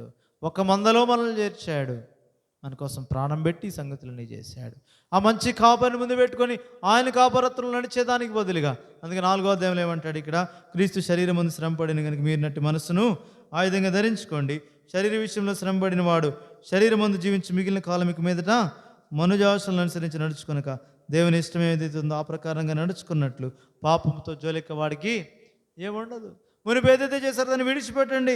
మునుపు అవన్నీ చేశారు, పోకిరీ చేష్టలు, దురాశలు, మద్యపానం ఇవన్నీ చేశారు. అన్ని జనుల ఇష్టం నెరవేర్చక చాలా ఇంకా గతించిన కాలం, ఈ లోకనట్లు గతిస్తుంది. ఇంకా చాలా ఇంకా అది అపరిమితమైన దుర్వ్యాపారం తమతో కూడా మీరు పరిగెత్తుకుపోయినందుకు వారు ఆశ్చర్యపరచు మిమ్మను. వాళ్ళంతే లోకం. నీవు మార్పు చెంద వాడికి ఇష్టం ఉండదు, వాళ్ళతో పరిగెత్తాలని కోరుతారు. అయితే దేవుడు జ్ఞాపకం చేస్తున్నాడు, చాలు ఇంతకాలం చాలు, ఇప్పుడు ఇంకొద్దు, అన్నిటికీ అంతం ఏమైంది? సమీపమైంది. 7వ వచనం, అయితే అన్నిటి అంతము సమీపమైంది. కాబట్టి సిద్ధంగా ఉండండి. ప్రభు రాకుడు సమీపంగా ఉంది. మనసులో ఏముంటే అదే రూపం వస్తుంది. నీ మనసు ఏ రూపంతో నింపబడుతుంది? క్రీస్తు రూపమేనా? మోషేదైతే క్రీస్తు రూపంతో నింపబడింది కాబట్టి నింపబడిన రూపాన్ని ఇశ్రాయేలీయులకు చూపించాడు. ఇశ్రాయేలీయులు ఆ రూపంలోనే, ఆ రూపంతోనే నింపబడి ఆ రూపాన్ని నిర్మించారు. ఇప్పుడు ప్రత్యక్ష కూడా అదే రూపం, క్రీస్తు యొక్క రూపాన్ని నిర్మించారు. వారు అక్కడ కట్టారు, నిలవబెట్టారు, అలాగనే చేశారు. ఆ రూపంలోనికి చేయుటకై పరిశుద్ధాత్మ దేవుడే వారిని ప్రేరేపించాడు. మందసం చేయడానికి వారిని ప్రజ్ఞ వివేకము గల ఆత్మతో బెస్లేల్ని అహోలియాబ్ని నింపాడు. ఆ ఆత్మ చేత, అందుకే కొరింథీ 2వ పత్రికలో అంటాడు 3వ అధ్యాయంలో, ప్రభువు ఆత్మ చేత ఆ పోలికలోనికి మార్పు చెందుచున్నాం. ఆ మార్చబడే అనుభవంలోనికి, ఆ ఆత్మ ద్వారా క్రీస్తు రూపంలోనికి మార్చబడే ఆ రూపం, ఆ యొక్క ఆధిక్యత నీకు నాకు ప్రభు ఇచ్చి ఉంటుండగా లోబడు. అదే అంటాడు ఇక్కడ, లోబడుటకు. ఆ మాటే వాడుతున్నాడు ఇక్కడ. పేతురు 1వ పత్రిక 1వ అధ్యాయంలో ఏమన్నాడు? విధేయులగుటకు అంటాడు. ఆత్మ వలన పరిశుద్ధత పొందిన వారే విధేయులగుటకును యేసుక్రీస్తు రక్తం వలన ప్రోక్షింపబట్టుకును ఏర్పరచబడిన వారు. అలాగైతే దాని కొరకు ఏర్పరచబడిన వారమైతే నేను ఆ విషయంలో ఎలాంటి జీవితం జీవిస్తున్నా? ఎట్టి మనస్సు కలిగిన, మనసులో ఎట్టి రూపము కలిగి ఉన్నాం? మనస్సులో ప్రదానం చేయబడిన ఎవరి కొరకే ప్రదానం చేయబడ్డామా? యేసు క్రీస్తు యొక్క రూపం నీలో నాలో ఉందా? ఆ రూపం ఉండే నిమిత్తమై లేఖనంలో నుండి దేవుడి సెలవిచ్చే మాటను వినుటకై వేచున్నామా? లేకపోతే ఆయన రూపం నీకు నాకు కనబడదు. ఆయన రూపం కనబడకపోతే ఏది కనబడుతుంది అంటే నీ రూపం. అంటే నీవు ఎలాగ ఆలోచన చేస్తున్నావు అదే రూపం. నీ పాత సంగతులు ఏమైతే ఉన్నాయో ఇక్కడ చెప్పబడింది కదా, పోకిరీ చేష్టలు, దురాశలు, తాగుబోతులు, విందులు ఇవన్నీ ఉన్నాయి. అప్పుడు ఏంటంటే నడుచుకున్నారు. గతించిన కాలం చాలు, వాటన్నిటికీ వద్దు. ఆ దుర్వ్యాపారం అనేది వాళ్ళతో పరిగెత్తకపోతే వాళ్ళు కూడా దూషిస్తారు. కానీ కాదు, ఎందుకంటే ఆ రూపం నీలో ఉంటే ఏం చేస్తావు? ఏం చేశారు వారు? దూడం చేసుకున్నారు. 32వ అధ్యాయం నిర్గమకాండంలో దూడం చేసుకున్నారు. ఎందుకంటే రూపం అది ఉంది. ఆ మోషేకేమో క్రీస్తు రూపం లోపలికి వెళ్తుంది. కొండ పైన ఉన్నాడు, క్రైమ్ చెల్లించాడు, ప్రభు మాట్లాడుతున్నాడు, ప్రభు కొరకు వేచున్నాడు. లోపల ఉన్న రూపం, కొండ మీద చూపబడిన రూపం ఉంది. అక్కడ కొండ ఎక్కలేదు వెళ్ళు. ఏముంది? ఏ రూపం ఉంది? ఐగుప్తు రూపమే, పాపపు రూపమే, పాత రూపమే, దూడ రూపమే. అది ఆ రూపమే వస్తుంది. ప్రభు వచ్చినప్పుడు ఆ రూపంలోనే కనబడతావు. నీ మనస్సులో ఉన్నదే నీ బయట నోరు మాట్లాడుతుంది. నీ మనస్సులో ఉన్న దాన్ని బట్టి నీలో రూపాంతరం. నీ మనస్సు క్రీస్తు యేసు యొక్క మనస్సుగా ఉంటే నీకు శరీరము రెప్పపాటున ఆయన ఉన్నట్టుగానే చూసినప్పుడు ఆయన మహిమా శరీరం యొక్క పోలికలోనికి నీ శరీరము కూడా రూపాంతరం చెందుతుంది ఈ భూమి మీద. అందుకే అన్నాడు రోమాపత్రికలో, మీ మనస్సు మారి నూతన ఒకటి వలన రూపాంతరం చెందడి. మనస్సు రూపాంతరము చెందనిదే, మనస్సులో క్రీస్తు యొక్క రూపం లేనిదే ప్రభు వచ్చినప్పుడు దూడ రూపమే వస్తుంది అక్కడికి వెళ్ళేటప్పటికి. అందుకే ప్రభు బలైతే మనం పరీక్ష చేసుకుందాం. ఏ రూపం ఉంది నీలో నాలో? ఏ రూపాన్ని ధ్యానిస్తున్నాం? ఏ రూపం కొరకు ప్రయత్నం చేస్తున్నాం? ఏ రూపంలోనికి ఏ సారూప్యతలోని మార్చబడ్డానికి ప్రయత్నం చేస్తున్నాం. రోమపత్రికలు అందుకే అంటాడు, ఆ జ్యేష్ఠ కుమారుడు ఉన్నాడు, ఆయన యొక్క స్వరూపంలోనికి మనం ఏం చేయాలా? మార్పు చెందాలా. చదవండి రోమపత్రిక 8వ అధ్యాయం 29-30 వచనాలు. రోమపత్రిక 8వ అధ్యాయం 29-30 వచనాలు. ఎందుకనగా తన కుమారుడు అనేక సహోదరులలో జ్యేష్ఠుడగినట్లు వారు తన కుమారునితో సారూప్యం గలవారు అవ్వాలి. అది దేవుని కోరిక. సారూప్యం గలవారగినట్లు ముందుగా నిర్ణయించను. ఎవరిని ముందుగా నిర్ణయించను? వారిని పిలిచను. ఎవరిని పిలిచను? వారిని నీతిమంతులుగా తీర్చను. ఎవరిని నీతిమంతులుగా తీర్చను? వారిని మహిమపరిచాను. ఈ మహిమలోనికి నిన్ను రావాలని ప్రభు కోరుతూ ఉంటాడుగా. ఆ పిలుపుకు లోబడు. నీతిమంతుడిగా దేవుడు నేను తీర్చాడు కదా. నీలో దేవుని ఉద్దేశం ఏంటంటే, ఆ జ్యేష్ఠ కుమారుడు ఉన్నాడు, ఆయన ఏం చేశాడు? తన మహామహిమను విడిచిపెట్టేశాడు.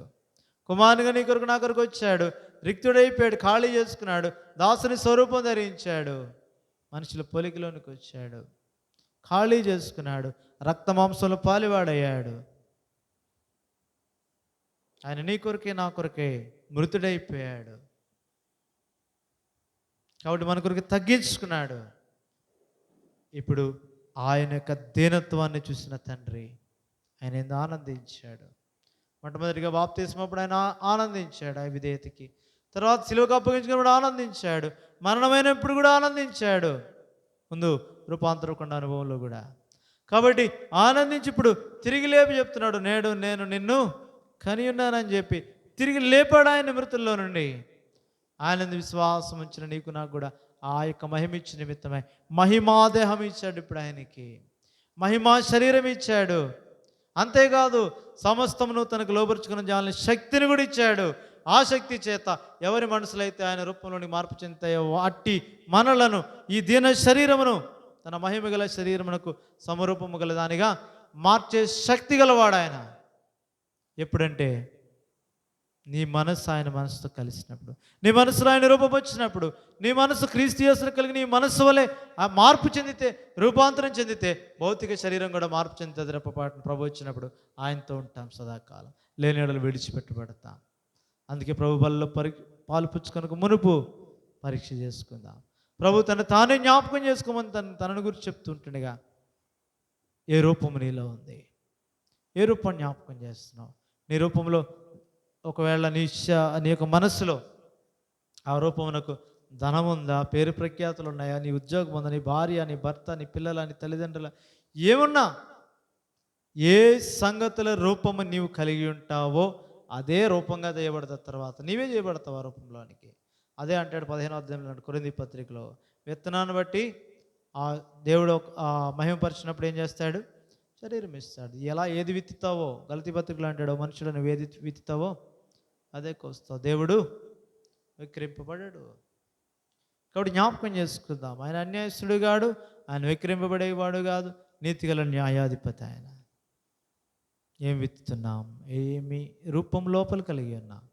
బయటికి ఎవరికి తెలియకపోవచ్చు, బయటికి భక్తిగా ఉండొచ్చు, అయితే దేవుని శక్తిని ఆశ్రయించక ఏ రూపాలు నీలో పెట్టుకున్నావో దాన్ని అంటే తీసివేయి. ఇప్పుడు ఆ రూపాలు ఏం చేస్తున్నాయంటే కాపరిని వెంబడించకుండా గొర్రెల వలె దారి త్రోవ తప్పిపోయారు. మీరు తప్పించేస్తాయి. అయితే ఎప్పుడైతే మీ ఆత్మల కాపరి అధ్యక్షుల వైపు మళ్ళుకుంటారో ఆ వాడబారని ఆ రాజ్యంలో మహిమ కిరీటం నీవు కూడా పొందుతావు. అదే తర్వాత అంత జ్ఞాపకం చేస్తాడు పేతురు. కాబట్టి జ్ఞాపకం చేసుకుందాం. ఇప్పుడు మన విషయం మనం ఆలోచన చేద్దాం. ఏ విషయంలో దేవుణ్ణి అనుసరించకుండా, వెంబడించకుండా తప్పిపోయిన సందర్భాల్లో అలాగే ఉండాలని ప్రభు కోరట్లేదు. ఆ తప్పిపోయిన గొర్రెను నీ కొరకే ప్రభు వెతుక్కుంటూ వస్తున్నాడు. నశించిపోయిన నిన్ను వెతికి రక్షించిన నిమిత్తమే ఆయన ఇంకా దినమెల్లా చేతులు చాచి నీకోసం ఎదురు చూస్తూ ఉంటుండగా, వెంటనే పాపములు ఏమాత్రం కప్పుకోవద్దు, వెంటనే ఒప్పుకో. అతిక్రమలు దాచిపెట్టొద్దు, వరదిలో వాటిని ఒప్పుకొని విడిచిపెట్టు. దేవుడు నిన్ను కనికరిస్తాడు. కనికరించి మరలా నేను సమకూరుస్తాడు. ఆయన మహిమ కొరకే వాడుకుంటాడు. ఏ సందర్భాల్లో, ఏ పరిస్థితుల్లో, ఏ చోట దేవునికి అవిధేయులమై దేవునిని వెంబడించక వేరే వాటి వైపు వెళ్ళిపోయాం. ఎవరి జీవితాలు వారే పరీక్ష చేసుకుందాం. పరీక్ష చేసుకుంటే మాత్రమే కాదు, కానీ ఇప్పుడు మీ ఆత్మల కాపరి వేరే ఎవరు కాదు, మీ ఆత్మల కాపరి ఆయనే. నీ కొరకు ప్రాణం పెట్టిన ప్రభువైన యేసుక్రీస్తే, నీ కొరకు మనుషులందరి చేత విసర్జింపబడిన వాడుగా, తృణీకరించబడిన వాడుగా, అసహ్యునిగా చేయబడిన ఆ ప్రభువైన యేసుక్రీస్తే దరిద్రుడిగా చేయబడిన వాడే నిన్ను ధనవంతునిగా చేయ నిమిత్తమై ఆయన వైపు చూడు, ఆయన వైపు చూడు. నువ్వు అడిగితే చాలు, నువ్వు పరీక్షించుకొని నీ స్థితిని ఒప్పుకుంటే చాలు, నీకు సహాయం చేయడానికి సిద్ధంగా ఉన్నాడు. మేఘవాహనుడు వస్తాడు ఆయన. ఇశ్రాయేలు, నీ భాగ్యం ఎంత గొప్పది, యెహోవా రక్షించినా నేను పోలినవాడు ఎవడు, అసలు ఎవడు లేడు. వస్తాడు ఆయన. కాబట్టి నీకు సహాయం చేసేవాడు ఆయన, నీ కేడమైన, నీ ఆశ్రయమైన. దాటిపోవద్దు, దాటిపోవద్దు. కాబట్టి ప్రభు యొద్దకు వద్దాం. ఎక్కడైతే ఏ విషయాల్లో తొలగిపోతున్నాం, తప్పిపోతున్నాం, ప్రభు యొద్ద క్షమాపణ అడిగి సమకూర్చబడిన వాడమై సంతోష హృదయాలతో దేవుని ఉన్నతమైన పిలుపునకు కలుగు, బహుమానం కొరకే ఆశతో పరిగెట్టుకు తీర్మానం కలిగి గురి పెట్టుకో. ఆ గురి ఎవరో కాదు, ప్రభువైన యేసుక్రీస్తు. ఆ రూపం నీలో ఉన్నంత కాలము ఆ రూపంలో నీకు మార్చబడతావు. వేరే రూపాన్ని తీసేస్తేనే కానీ ఆ రూపము రాదు. ఆ రూపం నీ మనసులోనికి వెళ్ళాలంటే వేరే రూపాలన్నిటి తీసేయాలా. ఆ తీసేసే దాని కొరకునే ఆ యొక్క ప్రత్యక్షతలు దేవుడిస్తున్నాడు, ఆ యొక్క వేచి ఉండే సమయాన్ని దేవుడిస్తున్నాడు. ఆ యొక్క మేఘము కొండపై నుంచాడు, అగ్ని ద్వారా కనబడుతున్నాడు, దహించు అగ్ని వల్ల ఇశ్రాయేలుకు కనబడుతున్నాడు. నీ విషయం కూడా అదే మాట్లాడతాడు. మోషే కోసం మాత్రమే కాదు, నీ కొరకు కూడా. అందుకే ఈ లేఖనాలు నీ కొరకు, నా కొరకు ఇచ్చాడు. నీ వద్దకు కూడా దేవుని వాక్యం వచ్చి ఉంటుండగా తృణీకరించవద్దు, త్రోసివేయద్దు. ప్రభా, నా కొరకైనా నీ విషయమై నేను జీవించవలసిన విధం నాకు చూపించు. ఏ పత్రం నాలో ఉంది, ఏ లోటుపాటు నాట్లో ఉంది, ఏ ఘనత నాకు ఇచ్చావు, ఏ వరము నాకు ఇచ్చావు. నీ కొరకు ఉండడానికి ఇష్టపడుతున్నాను. పాతవి తీసేసేయి, పాత పులిపిండి తీసేయి. నూతనమైన రీతిలో నూతన ఆత్మను కలిగి నూతనత్వముతో ప్రభు కొరకే నమ్మకమైన సాక్షిగా జీవించిన నిమిత్తమే మంచి తీర్మానంతో యోగ్యమైన రీతిలో బల్లలో పాల్పుచ్చుకుంటూ పరిశుద్ధాత్మ దేవుడు సహాయం చేయనుగాక.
ప్రభు యేసు నీవే మా సర్వము, మాకెప్పుడు నీతోనే స్నేహము.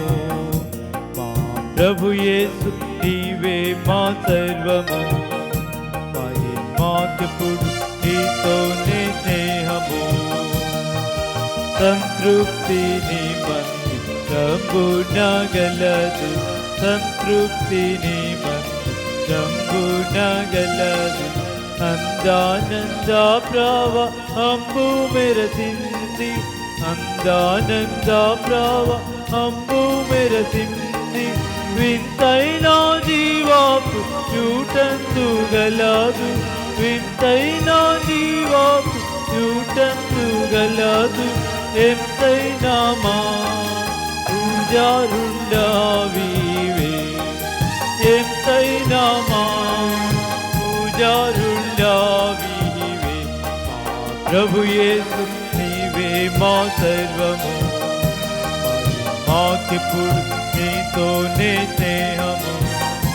మా ప్రభు యేసు నీవే మా సర్వము, మాకెప్పుడు నీతోనే స్నేహము.